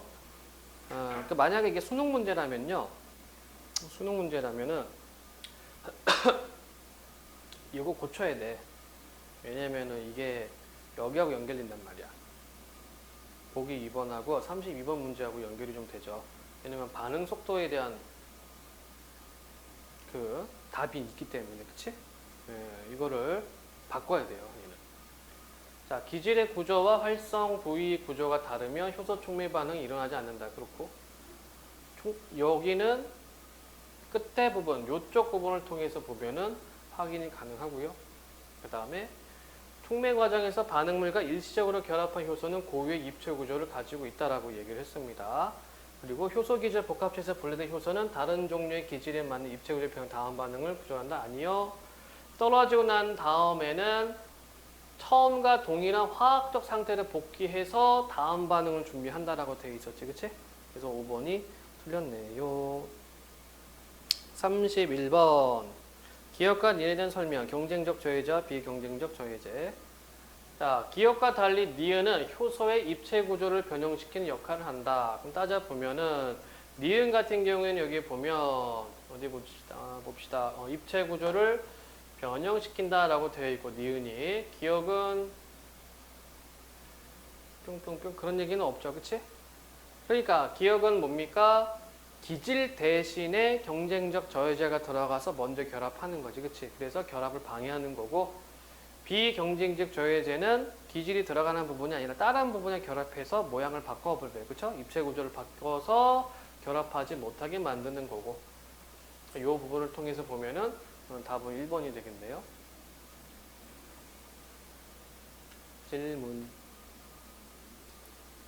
질문이 없으시면 3336 현대소설 박완서 아저씨의 훈장 서술상 특징 자물쇠 기능 이거 역시 포인트 문제. 그리고 36번은 박스가 있고요. 35번은 A에서 C. 은근히 질문 너무 많은데? 지금 읽다 보니까 아니 문제를 3문제, 4문제 내면서 질문들을 너무 많이 냈는데? 그러니까 요즘 트렌드는 질문에 긴 질문 하나에 문제에 막 따닥따닥 붙어 있는 건데도 불구하고 질문이 너무 쪼개갔다. 앞부분 줄거리 나는 1인칭이네요. 너운의 아저씨가 위독하다는 소식을 듣고 한국 전쟁 때 자식 대신 성표를 데리고 피난했던 너운의 아저씨를 떠올린다. 밤새도록 반짝반짝 닦은 크고 작은 자물쇠를 앞뒤로 주렁주렁 달고 장군처럼 거만하고 당당하게 장사를 나가는 너운의 아저씨의 권위는 완벽했다. 내 자식을 사지에 뿌리치고 조카 자식을 구해내서 공부시킨다는 게 그렇게 위대한 일일까? 나는 그의 당당함에 압도된 채 속으론 언제고 그의 위대성이 터무니없는 가짜라는 걸 보고 말 테다 라는 엉큼한 생각을 키우고 있었다. 휴전이 되었지만 우린 고향에 돌아갈 수 없었다. 38 이남이었기 때문에 꼭 돌아갈 수 있으리라 믿었던 우리는 하필 우리 고향 쪽에서 나무로 쳐진 휴전선이 억울하고 원망스러웠다. 너혼의 아저씨인들 그때 이별이 영 이별될 줄만 알았으면 설마 지게에 음표 대신 성표를 올려놓지는 않았으련만. 형과 나는 고향을 아주 잃은 비감 때문에 이렇게 너혼의 아저씨의 처사를 인간적으로 해석하려 들었다. 그러나 그게 아니었다. 너혼의 아저씨는 한술 더 떠서 이렇게 될 줄 미리 알고 장조카를 구해놓으려고 의수했다. 장조카를 공부시킬 위대한 사명을 띤 그의 행상이 조그만 점포로 발전할 무렵 우리도 생활이 좀 나아져서 딴 동네로 이사를 가게 됐다. 그러나 자주 소식을 주고받았고 만날 기회도 심심찮게 있었다. 자, 계속 요약적 진술이 진행이 되고 있죠. 요약적 서술이 제시되고 있습니다. 1년에 2번 있는 동양인의 군민회도 우리 식구가 모두 기다리고 기다렸다가 참석하는 즐거운 모험이었지만 너혼의 아저씨네도 꼭 숙질이 함께 참석했다. 또 실향민끼리의 의리라는 것도 각별해서 고향 땅에선 서로 모르고 지냈던 사이까지도 경조사를 서로 연락하고 적극 참석했다. 결혼식장 같은 데서 가끔 만나는 너혼의 아저씨는 성표를 대동할 적도 있었고 혼자 할 적도 있었다. 물론 앞뒤에 자물쇠를 주렁주렁 달고 다니던 왕년의 행상티는 조금도 나지 않았다. 그러나 내 눈에 언제나 그가 자물쇠를 훈장처럼 달고 다니는 것처럼 보였다. 제 자식을 모직에 뿌리치고 장조카를 데리고 나와 성공시키기 위해 온갖 고생 다 했다는 걸로 자신을 빛내려 들었기 때문이다. 나는 그가 자물쇠 행상일 적에 매일 밤 그것을 닦아 훈장처럼 빛냈듯이 요새도 매일 밤 자신의 내력을 번쩍번쩍 빛나게 닦고 있다고 생각했다. 그는 그 특이한 내력으로 어디서나 빛났다. 동양 사람들 중에서도 특히 나이살이나 먹은 이들은 그의 자랑을 끝까지 들어주고 아낌없이 그를 칭송하고 존경하는 걸로 자신의 도덕적인 결함까지 은폐하려 드는 것 같았다. 그러나 나는 은표 어머니의 억장이 무너지는 소리를 잊지 못하는 한 그의 위대성이 가짜라는 게 드러나 그가 웃음거리가 되는 걸 보고야 말겠다는 생각을 단념할 수 없었다. 동양인의 결혼식도 잦았지만 장례식도 잦아졌다. 동양인이 모이는 자리에도 세대교체 현상이 나타나 나이살이나 먹은 이들이 점점 줄었다. 너혼의 아저씨의 자랑을 들어주고 칭송할 사람도 그만큼 줄었다. 자신의 내력이 더 이상 자신을 빛내줄 수 없다는 걸 알았는지 너혼의 아저씨는 눈에 띄게 풀이 죽어갔다. 나는 그런 허점을 놓칠세라 젊은 사람들한테 그가 한 짓을 풍겼다. 젊은이들의 반응은 노인들의 반응과 판이했다. 우린 이미 너혼의 아저씨가 신봉했던 캐캐묵은 도덕과 상관없는 세대였다. 그건 한낱 웃음거리에 지나지 않았다. 그게 웃음거리라면 너혼의 아저씨는 더 큰 웃음거리였다. 좀 더 생각이 깊은 젊은이라면 너혼의 아저씨가 자기 처자식에게 저지른 비인간적인 처사의 분기에 맞지 않았고 그를 숫째 징그러운 괴물 취급하려 들었다. 자, 한번 내용 정리해볼까요? 어디 봅시다. 나가 있으니까 1인칭이야, 그치? 근데 자기 이야기를 하고 있나? 아니죠? 얘는 1인칭 관찰자란 얘기입니다. 그럼 주인공은 너혼의 아저씨가 되는 거고. 자, 그러면 너혼의 아저씨가 했던 행위는 뭐예요? 전쟁이 나서 피난을 해야 되는데, 그치? 자기 아들이 아니라, 자기 아이가 아니라 조카를 대신 데리고 왔단 말이야. 그러면서 장사 억척스럽게 하면서 성공시키려 노력합니다. 그거를 너혼의 아저씨는 자랑 삼아서 자랑으로 생각하고 있다고 보고 있는 거고, 나는 그것을 못마땅하게 생각하고 있는 상황이에요. 죽냐? 애구머니 이제 죽을 날이 정말 가까웠나 봐. 곡기 끊으면 죽는다는데 곡기는 식사를 의미합니다. 아주머니가 경망스럽게 숟갈을 내던지면 놀랐다. 그러나 나는 그가 무슨 말을 하고 싶어서 그런다는 확신은 없고 그의 경련치는 손을 잡고 애타게 외쳤다. 아저씨, 너혼의 아저씨, 저를 알아보시겠어요? 네, 너혼의 아저씨, 뭐라고 말씀 좀 해보세요. 이윽고 아저씨의 손에 힘이 쥐어진 듯 하더니 입놀림이 확실해졌다. 나는 그의 멍청하던 눈에 그윽한 환희가 어리는 걸 똑똑히 보았고 그의 입이 말하는 소리를 분명히 들었다. 은표야, 은표야. 아저씨는 그렇게 말하고 있었다. 나는 아저씨가 그의 아들을 뿌리치고 대신 조카를 데리고 피난 내려온 뒤 한 번도 아들의 이름을 입에 올리는 걸 들은 적이 없었다. 은표의 단짝이었던 나를 보면 은표도 어느 하늘 밑에 죽지 않고 살았으면 저만할 텐데 하고 비가 많은 눈치라도 보일 법한데 그런 적조차 없었다. 그는 아들을 뿌리침과 동시에 아들의 이름까지 잊어버렸을 뿐더러 아예 기억에서 지우고 사는 사람 같았다. 아들 대신 장조카 데리고 피난 났다고 자랑할 때의 아들도 보통 명사로서의 아들이지 은표라는 고유 명사로서의 아들이 아니었다. 그가 처음으로 입에 올린 은표 소리는 나만 겨우 알아들을 만큼 희미했다. 그러나 내 귀엔 억장이 무너지는 소리로 들렸다. 그는 사력을 다해 억장이 무너진 소리를 내고 있었다. 30여 년 전 은표 어머니의 억장이 무너지는 소리는 이제야 안가품을 완수한 것이다. 나는 그렇게 되길 오랫동안 바라고 기다려왔을 터인데도 쾌감보다는 허망감이 솟으라쳤다. 다시 열쇠고리 장수가 늘어선 거리로 나왔을 땐 해가 뉘엿뉘엿했다. 해가 뉘엿뉘엿할 무렵이면 가슴이 하나가득 갖가지 자물쇠를 들인 채 봉지쌀과 자반고등어를 사들고 뒤뚱뒤뚱 걸어오던 너운이 아저씨의 모습이 떠올랐다. 봉지쌀과 자반고등어 때문인지 자물쇠가 훈장으로 보이는 엉뚱한 착각은 일어나지 않았다. 그는 외롭고 초라한 자물쇠 장수에 지나지 않았다. 내가 그를 직시할 수 있기까지 자그만치 32회가 걸렸던 것이다. 한마디로 뭡니까? 이제 그 본심이 드러나는 거죠. 그렇죠? 아들을 두고 온 것에 대한 어떤 안타까운 마음이 드러난 것이고, 이렇게 되기를 바랐던 나는 어때요? 쾌감을 느낄 줄 알았는데 오히려 뭔가 조금 공허함, 서글픔을 느끼게 됩니다. 33번 서술상 특징으로 가장 적절한 것은 특정 인물의 행동과 심리에 맞추어 이야기를 전개. 누구? 아저씨, 그쵸? 너운의 아저씨에 맞춰서 얘기를 하고 있죠. 3번은 될 수가 없죠. 작중인물인 서술자가 이거 말도 안 되는 겁니다. 이거는 작품 밖의 서술자가 객관적, 이거는 가능한데 1인칭인 나가 객관적인 입장으로 서술한다? 그런 소설은 있을 수가 없어요. 1인칭은 다 주관적으로 됩니다. 자, 34번 자물쇠의 기능으로 가장 적절한 것은 너운의 아저씨에 대한 나의 인식을 드러낸다. 나와 너운의 아저씨 심리 변화 유발 아니고 삶의 성찰 아니고 갈등하는 이유도 아니고 나의 이주 태도도 아니고 1번이 되겠네, 그치? 이건 이제 꼴 보기 싫은 거죠. 그 훈장 마냥 달고 다니는 게 지 아들도 안 데리고 오고 조카 데리고 와서 그게 좀 싫었던 겁니다. 자, A씨에 대한 이해로 가장 적절한 것은 A는 억장이 무너진, 은표 어머니의 억장이 무너지는 소리, 이거는 아들 대신에 조카를 데리고 와서. 그 다음에 B는 그의 입이 말하는 소리, 은표야 은표하는 소리. 그 다음에 C, 그는 사력을 다해 억장이 무너진 소리를 내고 있었다. 이게 은표를 부르는 소리. 1번 A로 인한 인물 간의 오해가 B로 인해 심화. A를 통한 인물에 대한 판단을 C로 인해 보류. A를 통해 C를 공감하게 되면서 말도 안 되고요. B를 통해 A를 회상하면서 사건의 전말이 밝혀진다. B를 C로 인식하면서 상대에 대한 심리적 거리가 가까워진다. 뭐가 될까요? 입이 말하는 소리를 억장이 무너진 소리, 그치? 은폐야 부르는 소리를 억장이 무너지는 소리로 들은 거죠? 그래서 답은 5번이 되겠네. 36번 박스 적절하지 않은 것은 아저씨의 훈장은 가부장적 세계관과 사회적 평가에 사로잡혀 속박된 삶을 산 인물의 모습을 그리고 있다.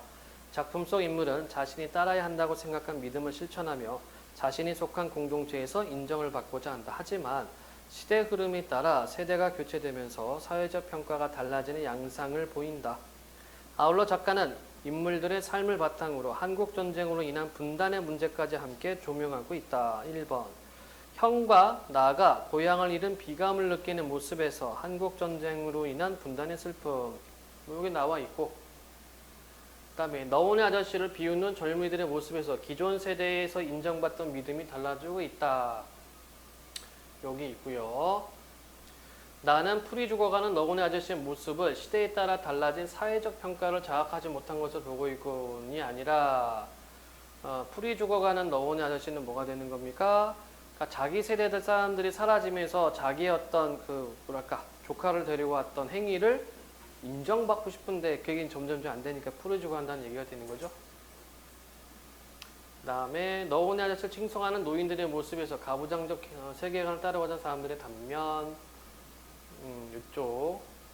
나는 너운의 아저씨가 장조카를 통해 자신을 빛내려 하는 모습을 공동체 안에서 인정받고자 하는 모습. 이거는 지금 3번하고 5번하고는 대비되고 있네요.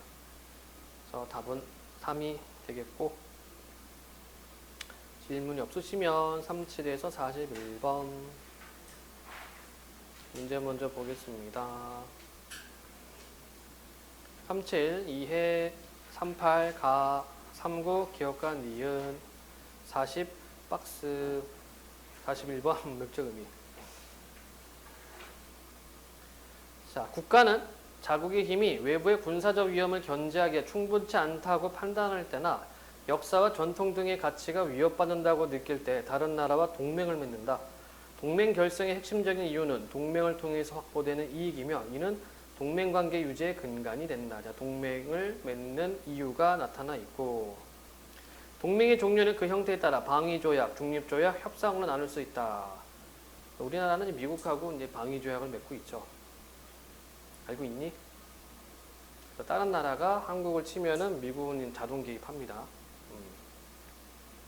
먼저 방위조약은 조약에 서명한 국가들 중 어느 한 국가가 침략을 당했을 경우 다른 모든 서명국들이 공동 방어를 위해서 참전하기로 약속하는 것이다. 다음으로 중립조약은 서명국들 중 한 국가가 제3국으로부터 침략을 받더라도 서명국들 간의 전쟁을 선포하지 않고 중립을 지킬 것을 약속하는 것이다. 마지막으로 협상은 서명국들 중 한 국가가 제3국으로부터 침략을 당했을 경우 서명국들 간 공조체제를 유지할 것인지에 대해 차후에 협의할 것을 약속하는 것이다. 정리하면 세 가지 유형 중 방위조약의 경우는 동맹국의 전쟁에 개입해야 한다는 강제성이 있기에 동맹국 간의 정치 외교적 관계 정도가 매우 가깝다. 또한 조약의 강제성으로 인해 전쟁 발발 시 동맹관계 속에서 국가가 펼칠 수 있는 정치 외교적 자율성은 매우 낮다.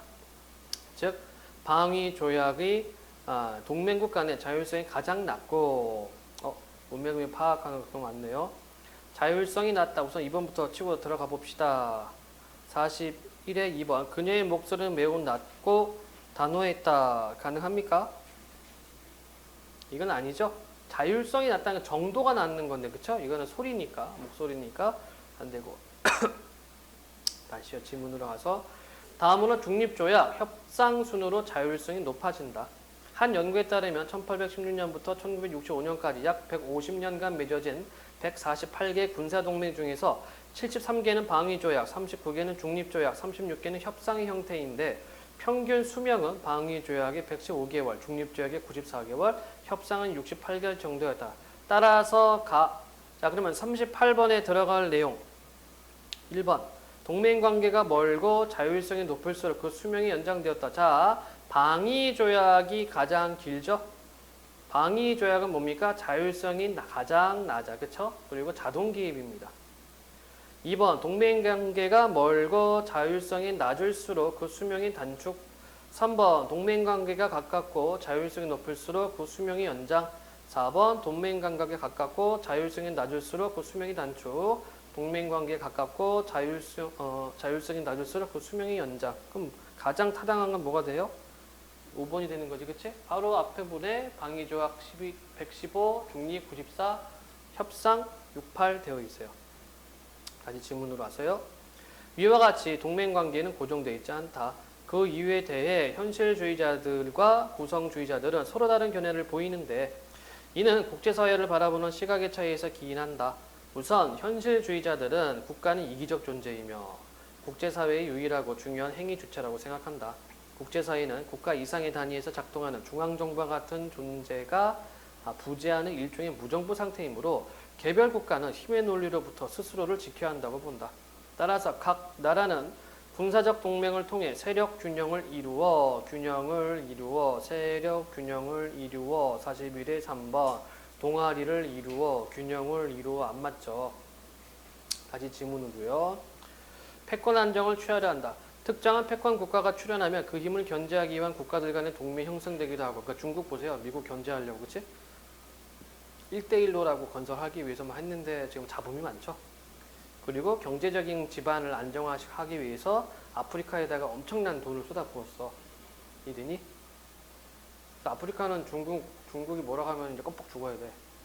아프리카에다 쏟아부은 돈이 어마어마합니다 지금. 그래서 그걸 또 미국이 좀 견제하려고 그래요. 이대로 두다가는 아프리카가 다 중국판 된다. 이렇게 되죠. 어쨌든 간에요. 어디 보자.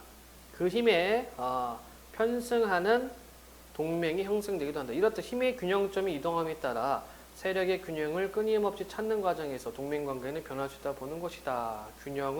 세력 균형을 끊임없이 찾다. 균형을 찾다. 41의 4번. 감기로 병원을 찾는 환자가 부쩍 늘었다. 무슨 말인지 모르겠다. 다시 지문으로 올게요. 구성주의자들 역시 현실주의자들처럼 동맹관계가 고정된 약속이 아니라 상황에 따라 변화할 수 있는 약속이라고 본다. 구성주의자들은 무정부적 국제사회를 힘의 분배와 균형 등의 요소로 분석할 수 없다고 비판하며 관계에 주목한다. 구성주의자들은 국제사회 구성원들이 상호작용을 하여 상호 간 역할과 가치를 형성하면서 국제사회 환경의 변화를 만들어낸다고 본다. 상호작용의 변화에 따라 동맹은 달라질 수 있는데 타국이나 국제사회에 대한 인식이 긍정적이고 국제사회에서의 구성원들의 역할이 가치가 있다고 판단될 때 긍정적인 동맹관계를 맺고 평안할 수 있지만 그렇지 않으면 동맹은 파괴될 수 있다고 보는 것이다. 관계를 맺다. 41의 5번 친분을 맺다. 이건 관계적인 측면이죠. 바꿔 쓸 수가 있겠네요. 41번에는. 자, 어디 봅시다. 37번 윗글에 대한 이해로 적절하지 않은 것은 국가는 동맹에 참여하여 자국에게 확보할 수 있고요. 협상은 전쟁 발발 이후의 공조체제 유지 여부를 사전에 결정하지 않고 후에 그렇죠? 끝나고서 하는 것이고 패권 국가가 출현하기 위해서는 그 힘에 편승한 세력들의 동맹이 필요하다가 아니라 패권 국가가 출현하면 그 힘에 대항하기 위한 동맹을 할 수 있다라고 얘기를 한 것 같은데 그렇죠? 네, 그럼 이건 단어를 조금씩 바꿔놓은 겁니다. 3번이 틀렸고 38 했고 3, 9번 기억과 니은에 대한 설명. 기억은 현실주의자, 니은은 구성주의자. 국제사회 문제를 기억은 힘의 관계에. 자, 현실주의자들은 지금 뭐라고 얘기를 했습니까? 세계는 국제사회는 중앙정부와 같은 존재가 부재한다. 무정부 상태다. 그래서 개별 국가는 힘의 논리로부터 스스로를 지켜야 한다. 어디 갔냐? 그쵸? 힘의 관계를 파악을 했고 그 앞부분까지 맞아요. 니은은 상호 인식관계에 주목하여 설명하였다. 구성주의자들은 이쪽에 있네요. 상황에 따라 변화할 수 있다. 그리고 관계에 주목한다. 그 다음에 상호작용을 한다. 이렇게 얘기를 했죠. 그때 달라질 수가 있다. 이렇게 얘기를 했습니다. 그러면 요 맞는 의미가 되는 거지, 그치? 상호 인식관계의 주목. 나머지 확인. 2번. 국제사회 혼란의 원인을 기억 국가적 이기심. 니은은 세력의 불균형. 요것도 기억으로 가야 되겠지, 그치? 힘의 논리니까. 국제사회의 안정을 유지하기 위해 기억은 상호협력. 거꾸로 됐네. 니은으로 가야 되겠죠?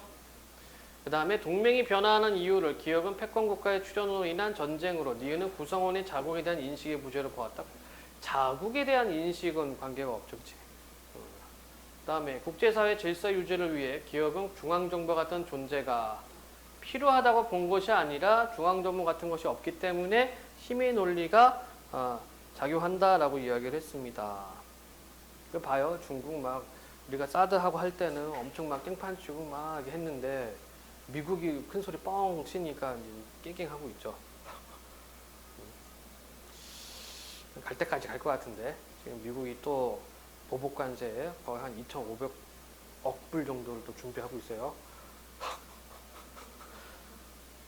또 그 트럼프가 살짝 말을 흘리는 게 중국 다음에는 일본 통장을 좀 봐야 된다고. 지금 일본의 언론에서 난리 났습니다. 중국 다음에 우리야? 이렇게. 트럼프 아저씨가 재밌나 봐요. 이렇게. 적절하지 않은 것은 나라 운영을 장사하는 거야, 장사. 자기가 장사했던 스타일대로 하고 있어요. 자, A국은 B국과 방위 조약을 맺고 동맹 관계를 유지해왔다. 그런데 국제 정세의 변화에 따라 A국은 B국과의 동맹을 파기하고 C국과 중립 조약을 새로 체결했다. 그런데 A국의 여론은 이러한 변화에 반대한다. 자, A국이 B국과 동맹을 파기하기 전에는 A국은 B국의 전쟁에 참여할 의무가 있죠. 방위 조약입니다.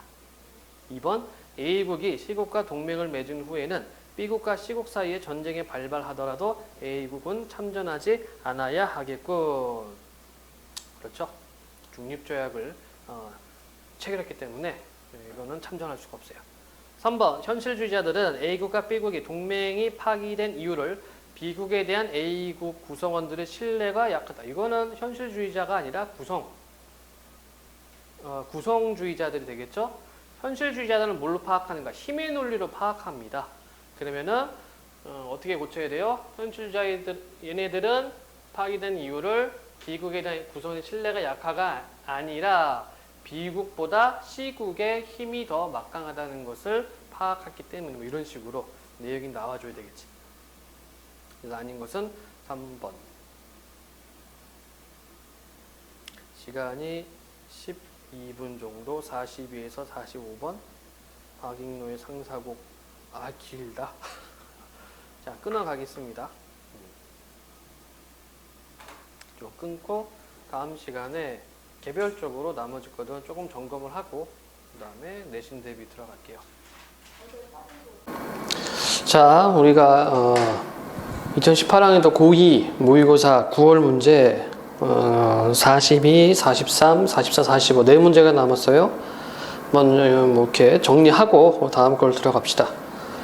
자, 지문 있으면은 문제를 먼저 확인할 거. 문제 먼저 확인해 보니까 가나에 대한 공통점이다. 그럼 맨 나중에 풀 문제, 그 다음에 기억, 니은, 포인트 문제, 그리고 자, 얘는 가에 해당되는 문제니까 먼저 풀어주면 돼요. 그 다음에 얘는 문맥의미. 자, 읽어가면서 해주면 됩니다. 순서대로 되어 있죠? 네, 읽어가면서 하면 되겠습니다. 자, 먼저 박인노의 상사곡 되어 있어요. 자, 고전 시가도 마찬가지, 현대 시가 읽는 것처럼 마찬가지 정서, 외, 표현 기법 이 세 가지 반드시 기억을 할 것 뭐였습니까? 정서, 외, 표현 기법. 상사곡. 자, 상사라는 말은 뭐냐면 서로상 생각한다. 서로 생각하는 노래. 자, 그러면 제목에서 드러나는 게 뭐예요? 그리움의 정서를 알 수 있다는 얘기네. 그치? 그냥 봅시다. 가을밤. 자, 계절적 배경하고 시간적 배경이 나와 있습니다. 가을밤 아주 길 때 적막한 방 안에. 이 사람 지금 정서 잡히죠? 간접적으로 제시되어 있어. 어때요? 외로워, 외로워. 가을밤 아주 길 때 적막한 방 안에 어둑한 그림자, 말 없는 벗이 되어. 그림자가 자기 친구가 됩니다. 얼마나 심심하면, 얼마나 외로우면 그림자 보고 친구 먹겠어요. 그쵸? 캔디 보면 어떻게 해요? 어때요? 나 혼자 있으면 왜 쓸쓸해지지만 그럴 땐 얘기를 나누자. 거울 속에 나하고. 이 사람은 누구랑? 그림자하고 친구가 됩니다. 그렇고. 자, 그래서 외로운 등 심지를 태우고. 자, 외롭다. 자, 직접적으로 드러나 있고요. 외로운 등 심지를 태우고 전전반측하야. 전전반측 비슷한 말. 전전긍긍. 어찌할 바를 몰라요. 이러지도 못하고 저러지도 못하고. 그러니까 이 말이 뭡니까? 뒤척뒤척 거리는 거죠. 왜? 외로워. 심심해. 자, 외로운 등 심지를 태우고 전전반측하여 밤중에 어느 잠이 빗소리에 깨어나니. 빗소리. 그러면 이 사람 지금 마음이 어떻다? 심란합니다. 왜요? 외로우니까 잠이 옵니까? 안 오죠. 그런데 어떻다? 빗소리 때문에 더 잠이 안 옵니다. 그래서 화자의 정서를 부각해주는 객관적 상관물 빗소리 되겠고, 구곡 간장을 끓는 듯 째는 듯 새도록 끓인다. 자글자글 끓는 게 아니라 뭐가? 빗소리가 청각적 이미지가 있습니다. 그러니까 이 빗소리를 듣고 어떻게 돼? 구곡 간장. 간과 장이 9개국이다. 구비구비 끊어지는 듯. 자, 우리가 이런 말을 써요. 애간장이 끊어지는 듯. 이 말을 쓴단 말이죠.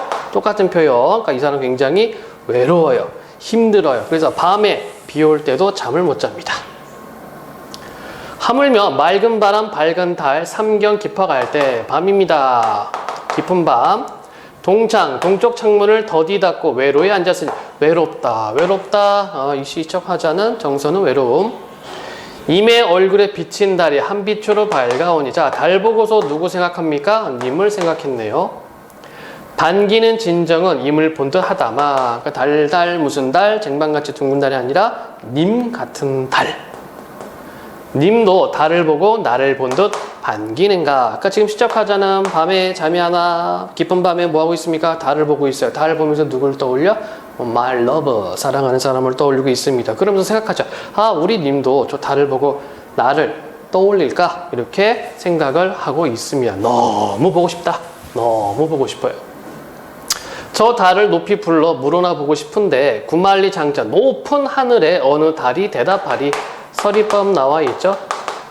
묻지도 못하니 눈물질 뿐이로다. 내가 할 수 있는 게 아무것도 없다는 얘기입니다. 어디 누구 말이 춘풍추어를 흥 많다 하던가. 어느 누구의 말이 춘풍, 봄바람, 가을, 달을 흥 많다 하던가. 이 춘풍추어는 뭐예요?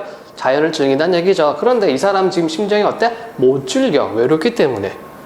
어찌한 내 눈에는, 자, 표면적 화자가 나타나 있고요. 어찌한 내 눈에는 다 슬퍼 보이는구나. 그러니까 뭐합니까? 감정이입을 하고 있지요. 내가 지금 슬퍼. 님하고 헤어져 있기 때문에. 그렇지. 그러니까 모든 게 다 슬프다는 얘기죠.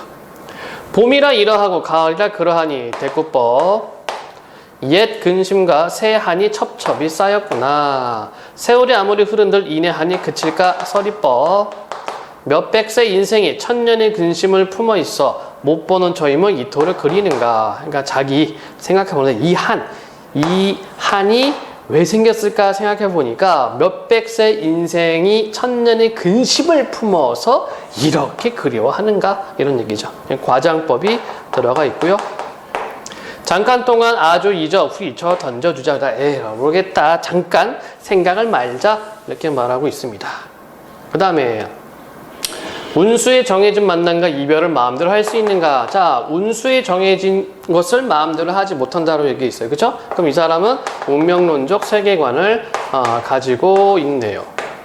약속을 굳게 믿고 기다려는 보자꾸나. 아마 만나기로 했나 봅니다. 다시 보자고 약속을 한 것 같아요. 행복과 불행은 하늘의 이치에 자연 그러하니 역시 운명론적 세계관. 초생에 이지러진 달도 보름에 둥근듯이 초승달이라는 말을 쓰죠. 초생에 이지러진 달도 보름에 둥글듯이 지구법. 그러니까 한번 달이 이렇게 초승달이 됐으면은 언젠간 다시 보름달이 되잖아요. 그런 것처럼 청춘에 나는 거울 이제 아니 뭐울 써냐. 나는 거울. 옛날에는 사람들은 징표를 뭘 해줍니까? 이렇게 작은 손거울을 쪼개서 이게 줍니다. 유리 거울이라기보다는 뭐 이게 좀 이게 옷 같은 거에다가 유리를 껴서 저도 잘 뭔지 모르겠어요. 근데 보면은 징표를 이렇게 탁 쪼개서 주죠. 그걸 나중에 만났을 때 다시 맞춰보는 거야. 요즘 같으면은 뭐 이렇게 사진도 있고 증명서도 있고 하지만 예전에는 그런 게 없으니까. 그래서 이렇게 물건 나눠준 다음에 서로 맞춰보고 그때 네가 너였구나.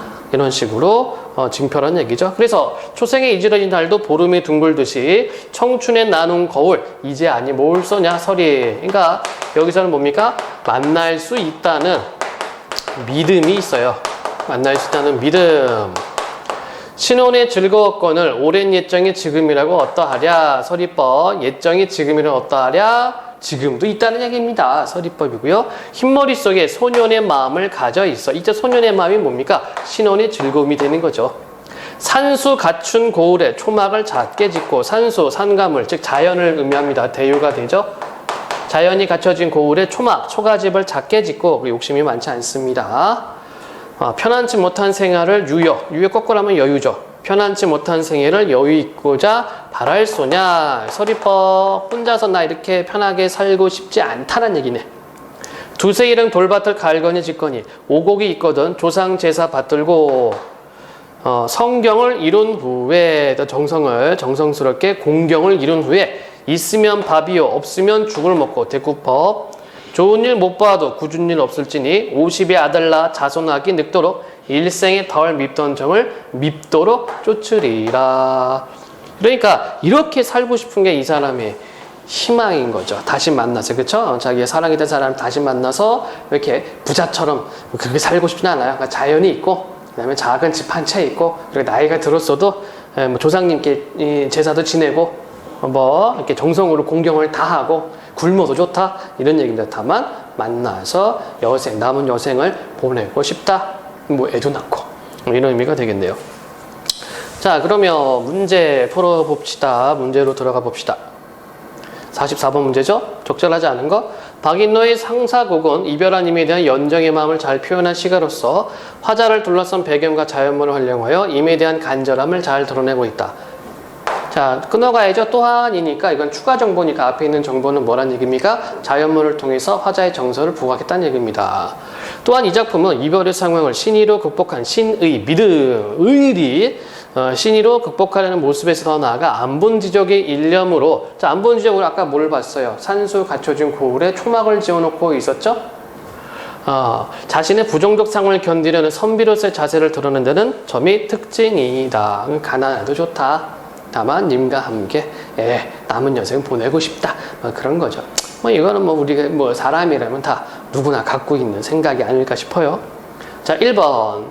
가을밤과 적막한 방은 화자를 둘러싼 배경으로. 맞죠? 임과 이별하고 외로워하는 화자의 정사 조응. 조응은 서로 비춰준다는 얘기입니다. 맞습니다. 동창이 비친 달은 임을 떠올리게 하는 대상으로. 그렇고요. 임에 대한 화자의 간절함. 역시 맞고. 언약을 믿고 기다리려는 행동은 화자의 의지가 담긴 것으로 임에 대한 화자의 신의를 보여주는 거 맞죠? 자, 여러분들 보기 볼 때 어떻게 보라고 얘기를 했어요? 통으로 가지 말라고 얘기를 했죠. 하나의 문장이라 하더라도 정보를 여러 개 갖고 있을 수가 있습니다. 여기 보기 3번 하면 어떻게 돼요? 언약을 믿고 기다리는 행동 하나, 화자의 의지가 담긴 것 하나, 임에 대한 화자의 신의를 보여주는 것 하나. 그러니까 정보가 총 3개. 짧은 문장에도 정보가 3개 있어요. 이게 다 확인을 해주셔야 돼요. 그래야지 정확하게 문제에 접근을 할 수가 있습니다. 다음에 초생의 달과 보름의 달의 대비로 임과의 제외가 어려운 화자의 분종상황. 틀렸네요. 자, 앞에 있는 내용 초생의 달과 보름. 초승달이 이지러진 초승달이 다시 보름이 됩니다. 그런 것처럼 우리도 헤어졌는데 다시 만날 수 있을 것이다 라는 믿음을 나타낸 거죠. 그렇죠? 그래서 뒷부분이 틀린 겁니다. 5번도 확인. 초막과 죽은 화자의 태도와 관련된 죽은 화자의 태도와 관련된 소재로 화자가 자신의 현실을 안분지족 정신으로 견디려 가면 알게 하는 것. 뭐 여기 있습니다. 그래서 답은 4번이 되겠죠? 적절하지 않은 것. 자, 이번엔 유경환의 고향 이루는 생각들. 뭐 향수가 되겠네요. 향수. 수필이 되겠죠? 내 나이 대여섯 살 적에 나는 동네 사람들이 금융조합 이삿집 아들이라고 부르는 것을 알게 되었다. 그리고 우리 집의 대명사가 금융조합 집인 것도 귀담아 듣게 되었다. 때문에 송천, 사리원, 겸이포, 장현 등지로 뻔질나게 이사를 다녔다고 한다. 자, 구체적으로는 아직 모르지만 금융조합 집이에요. 그래서 이사 많이 다녔다는 정보가 나와 있어요. 이산의 집이기 때문에 이사만 다닌다고. 얼씨구나. 언어유의, 말장난, 동음 이의관계를 이용한 언어유의를 쓰고 있어요. 이산의 집이기 때문에 이사만 다닌다고. 나는 그때 혼자서 그렇게 생각했었다. 그래서 도라지꽃 하늘 색깔 닮아 곱던 그 9월산 줄기 남쪽을 거의 안 다닌 곳이 없이 다닌 것이었다. 이사 다니느라고 여기저기 가다 보니까 주변의 자연 풍경들을 많이 구경했다는 얘기가 되겠네요. 자, 문맥의미 파하. 적절하지 않은 거 1. 회상 속 고향을 도라지꽃 하늘 색깔의 시각적 이미지를 표현하여. 맞고요. 고향의 이미지 형상화. 맞죠? 너무나 당연한 겁니다. 시각적 심상을 이용해서 형상. 심상을 쓰는 이유는 이미지 형상화하기 위해서 한다고 강조를 했었습니다. 다시 지문으로 가서요. 어디 갔냐? 요즘도 그 몽금포 타령, 라디오에서 흐르는 그 가락은 가끔 날 눈에 감게 하여주고. 자, 그럼 몽금포 타령 들으면 뭐 한다는 얘기입니까? 어린 시절의 고향의 모습을 떠올리게 한다. 이렇게 받아들일 수가 있겠습니다. 그러고는 나의 고향을 그 가락에 메어 끌어다 준다. 확실하게 나와 있네요. 자, 그러면 기억과 니은에 대한 문제 풀 수가 있을 것 같아요. 기억, 빗소리, 화자의 정서, 외로움의 정서를 부각시킵니다. 몽금포 타령, 고향 생각을 나게 해주네요. 자, 그러면 4,3번입니다. 가장 적절한 것. 기억은 화자의 상상 속이 아니죠. 밤에 비가 와서 잠을 못 자고 있어요. 상상이 아닙니다. 화자와 함께하고 싶어하나. 너 이것 때문에 잠 못 자고 있는데. 기억은 화자의 처지가 긍정적 아니요. 부정적이 되는 거죠. 기억은 화자의 현재 정서를 심화. 맞고요. 그럼 뒤에 정보도 확인. 니은은 작가의 과거의 정서를 떠올리게 한 소재. 맞네요. 고향 생각. 따라서 답은 4번이 되는 거고. 자, 보기도 5번도 확인. 기억은 화자의 내적 갈등이 고조. 자, 내적 갈등이라는 것은 뭡니까? 짜장면 먹을까? 짬뽕 먹을까? 이런 것을 내적 갈등이라고 하죠. 그럼 요즘은 그런 고민 안 하죠? 짬짜면이 있기 때문에. 자, 그러면 니은은 작가의 외적 갈등. 이것도 맞지가 않습니다. 그래서 답은 4번이 되겠다. 자, 항상 얘기하지만 문제 보기 전, 지문을 읽기 전에 이렇게 문제를 보는 이유는 문제의 우선순위를 두고 좀 더 정확하게, 좀 더 빠르게 풀기 위해서 하는 거니까 아직 이렇게 익숙치 않은 친구들은 반드시 연습을 해주세요. 문제를 먼저 본다고 해서 이걸 다 읽는 것이 아니라 어떤 문제 유형이 있는가, 그리고 내가 지문을 읽어가면서 언제 탁 끊고 문제에 집중할 수 있는가, 그거 확인하는 거니까요. 문제를 너무 세세하게 읽을 필요는 없습니다. 자, 그 다음에 어디까지 봤죠? 마치 수평선 저쪽에서 다가오는 한 척의 돛배처럼, 그리고 잔잔하게. 뭐가? 그 몽금포 타령이. 감나무 두 그루가 엇갈려 서 있는 송천의 금융조합 이삿집이 내 가문 두 눈 속에서 얌전히 찾아와 스며든다. 화류법 들어가고 있어요, 지금. 그렇지? 그러니까 추억이, 고향집에 대한 어떤 옛 정서가 이렇게 다가오는 것을 화류법으로 써놨고, 그것은 빛발의 옛날 사진처럼 부연 원색화이다. 뽕나무밭이 줄 그어 가시 울타리까지 달려가 뒷밭에서 오디철 한여름을 보내면 감나무의 감이 어린 날을 어루면서 이거 같다. 뭐 화류법 또는 의인법 뭐 좋습니다. 옷잎을 들어 입술이 너나 없이 연두빛이 되던 그 한철이 지나 뽕잎에 기름진 여름이 줄줄 녹아 흐르고 나면 너무 더운가 보다. 그 다음엔 떫은 입속의 감을 느끼게 된다. 조금씩 계절이 변화되는 것을 이렇게 미각적으로 좀 표현을 하고 있습니다. 자, 그러면 5번에 2번. 여름과 감을 감각적으로 표현하여 고향의 계절감을 생동감. 방금 얘기했죠. 계절의 변화, 여름에서 이제 막 가을로 넘어갈 때 그것을 뭘로 표현했습니까? 떫은 맛. 어디 갔어? 나와라. 예, 떫은 맛으로 표현을 했죠. 미각적으로 표현. 그 떫은 감결을 소매에 부빈다고 야단을 맞던 어린 시절이 나의 눈앞에서 희죽희죽 웃는다. 의인법 들어갔습니다. 자, 4호의 3번. 음성상징을 활용하여 뭐가 있었습니까? 희죽희죽. 어린 시절 순수했던 추억의 정감 표현 맞는 이야기네요. 다시. 내가 순구무구하게 웃음을 찾을 수 있다면 그것은 이런 혼자만의 회상 속에서 가능한 것 같다. 그래서 여러분들 길 가다가 희죽희죽 웃는 사람들을 보면은 저 사람은 어린 시절의 과거를 추억하고 있구나. 이렇게 생각하세요. 이상한 사람 쳐다보지 말고 이상하게 생각하지 말고 과거 회상하고 있는 거야. 이렇게 판단하면 좋을 것 같아요. 자, 처음 담근 감의 떫음이 빠지기를 기다리다 못해 가을이 먼저 오는 곳이 그곳이었다. 개암 있기 기다려. 이것도 열매입니다. 개암 있기 기다려 산을 파헤치고 다닌다. 또 두 산이 기역자처럼 붙어버린 산끈을 그 속에 바위 냇물로 빨래하러 가는 안악들을 부끄러운 줄 모르고 따라다니던 생각. 자, 5번에 4번. 말줄임표를 사용하여 고향의 산그들과 안악들을 따라다닌 추억의 여운을 주고 있다. 그렇죠? 보통 말줄임표는요, 여운을 줍니다. 그리고 여기는 지금 과거, 회상, 그치? 자기가 옛날에 있었던 그런 경험들, 어린 시절의 추억들을 회상하면서 여운을 주고 있어요. 그럼 우리가 뭐 45번 문제는 1, 2, 3, 4번을 다 제꼈으니까 답이 5번이 되겠는데 이따가 한번 확인해 봅시다. 사라지지 않는 방망이 소리, 또 먼지 풀며 달아나는 한두 대의 목탄차가 신장로로 빠져나가는 것 바라보고 가슴 설레던 생각도. 왜 가슴이 설레냐면 지금이야 뭐 차가 많지만 옛날엔 차가 많지 않았어요. 그리고 시골입니다. 트럭 한 대 지나가면 아이들이 어떤 생각합니까? 저것 타면 어디 갈 수 있을까? 서울 갈 수 있을까? 다른 고장 갈 수 있을까? 이렇게 그 생각만 해도 설렙니다. 요즘은 그런 건 없죠. 요즘은 그렇진 않고 요즘 뭐 교통이 발달돼 있으니까 어디 뭐 비행기 좀 타고 좀 물 바깥으로 좀 나가야지 좀 그때 좀 설렌다라고 하겠지만 좌우지간 그러한 생각도 시금털털한 머루 따먹느라고 쐐기에 쏘이던 생각도 쐐기벌레라고 있어요. 뭐 이렇게 기어다니는 거 뭐 초록색 프로 딩딩하게 생긴 애들이 있는데 물론 나중에 뭐 나방 뭐 나비 뭐 되는 애들이긴 하지만 물어요 이게 쫙. 그래서 쐐기라고 표현했습니다. 그런 애벌레들을. 지금은 애써 다 그려보고 싶은 뭐뭐 하고 싶은 이 사람이 지향하는 것이죠. 즉 어린 시절의 추억을 이 사람은 지향하고 있습니다. 중냐 고향은 지워지지 않고 잊어버릴 뿐 그러나 아직 잊어버리지 않으나 잃어버리는 생각은 있다. 쬐끔한 옛날의 장난감을 잃어버리듯이. 비온 뒤 광에서 채로 훔쳐내다가 달치 새끼나 건져 나누며 싸우던 내과의 생각, 또 포플러 높은 키의 그림자가 물속에 들이올 때 잔등에 뿌리 솟은 쏘가리가 그 그늘로 기어들고 모래 속에 주둥이만 콱 파묻는 모래무지가 무지무지하게 많던 강가.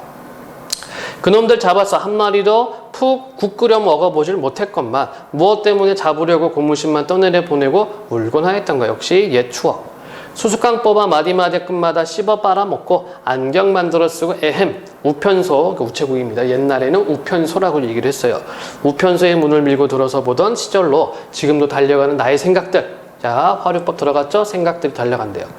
그것이 몰려가선 나의 고향을 이룬다. 뭐 제목 그대로 고향을 이루는 생각이었죠. 자, 그럼 45번에 5번 확인. 나의 고향을 이루는 생각들을 점층적으로 확대하여 나가 순수성을 회복하게 노력한다. 자, 나의 고향을 이루는 생각들이 점층적으로 있다. 뭐하다 뭐 이거는 그래 뭐 인정을 합시다. 자, 그런데 나가 순수성을 회복하기 위해 노력하는 모습하고는 관계가 없죠. 이거는 순수성을 회복하는 것이 아니라 순수했던 시절을 회상하는 겁니다. 노력이 아니죠. 그래서 적절하지 않은 것은 5번이라고 할 수 있겠네요. 자, 자, 그러면 42번. 가나의 공통점으로 가장 적절한 것은 그리운 대상을 떠올리며 자신의 삶을 되돌아보고 있다. 자, 그럼 지금 우리가 이 고향 이루는 생각들을 봤잖아요. 자, 그리운 대상이 있습니까? 예, 있죠. 고향입니다. 자신의 삶을 되돌아봐야 회상이죠, 회상. 회고적입니다. 그러면 자신의 삶을 되돌아보는 거야. 맞고. 자, 그러면 가도 우리가 확인을 해줘야 됩니다. 가를 보니까 상사곡 돼 있어요. 그리운 대상이 있습니까? 네, 이미 있네. 뭐 과거 회상이 있어요? 네, 했죠. 님과 즐거운 때 한때를 생각하면서 지금 나는 왜 혼자 있을까? 너무 외롭다라고 말을 하고 있네요. 자, 그러면 가장 적절한 것은 1번이 되는데 혹시도 모르니까 나머지 보기들도 따져보겠습니다. 해결하기 어려운 내면적 고통을 토로하며 지금 우리가 고향 이루는 생각들에서는 이게 없죠. 내면적 고통이 없습니다. 3번 차분하게 주변을 돌아보며 주변의 모습 깨달음 아니요. 유경환의 고향 이룬 생각은 주변이 아니라 고향 생각. 이게 또 아니다. 어지러운 세속을 부정하며 노노. 자, 나에서는 어지러운 세상이 아니라 이제 고향 풍경. 자, 변해버린 현실에 대해 아쉬워하며 노노. 현실에 좌절한다. 노노. 없습니다. 2, 3, 4, 5번이 확실히 이게 아니네요. 그러면은 답은 1번으로 우리가 골라낼 수 있을 것 같아요. 43번 문제, 아까 했죠? 43번에 아까 답은, 네, 보자. 4번이었고요. 네. 그리고 44번도 4번이었고, 45번에는 5번이 되겠네요. 자, 이렇게 해서 2학년 모의고사 문제 마무리 하도록 하고요. 본격적인 시험 대비나 이런 내용들은 수업 시간에 차근차근 해 나가겠습니다.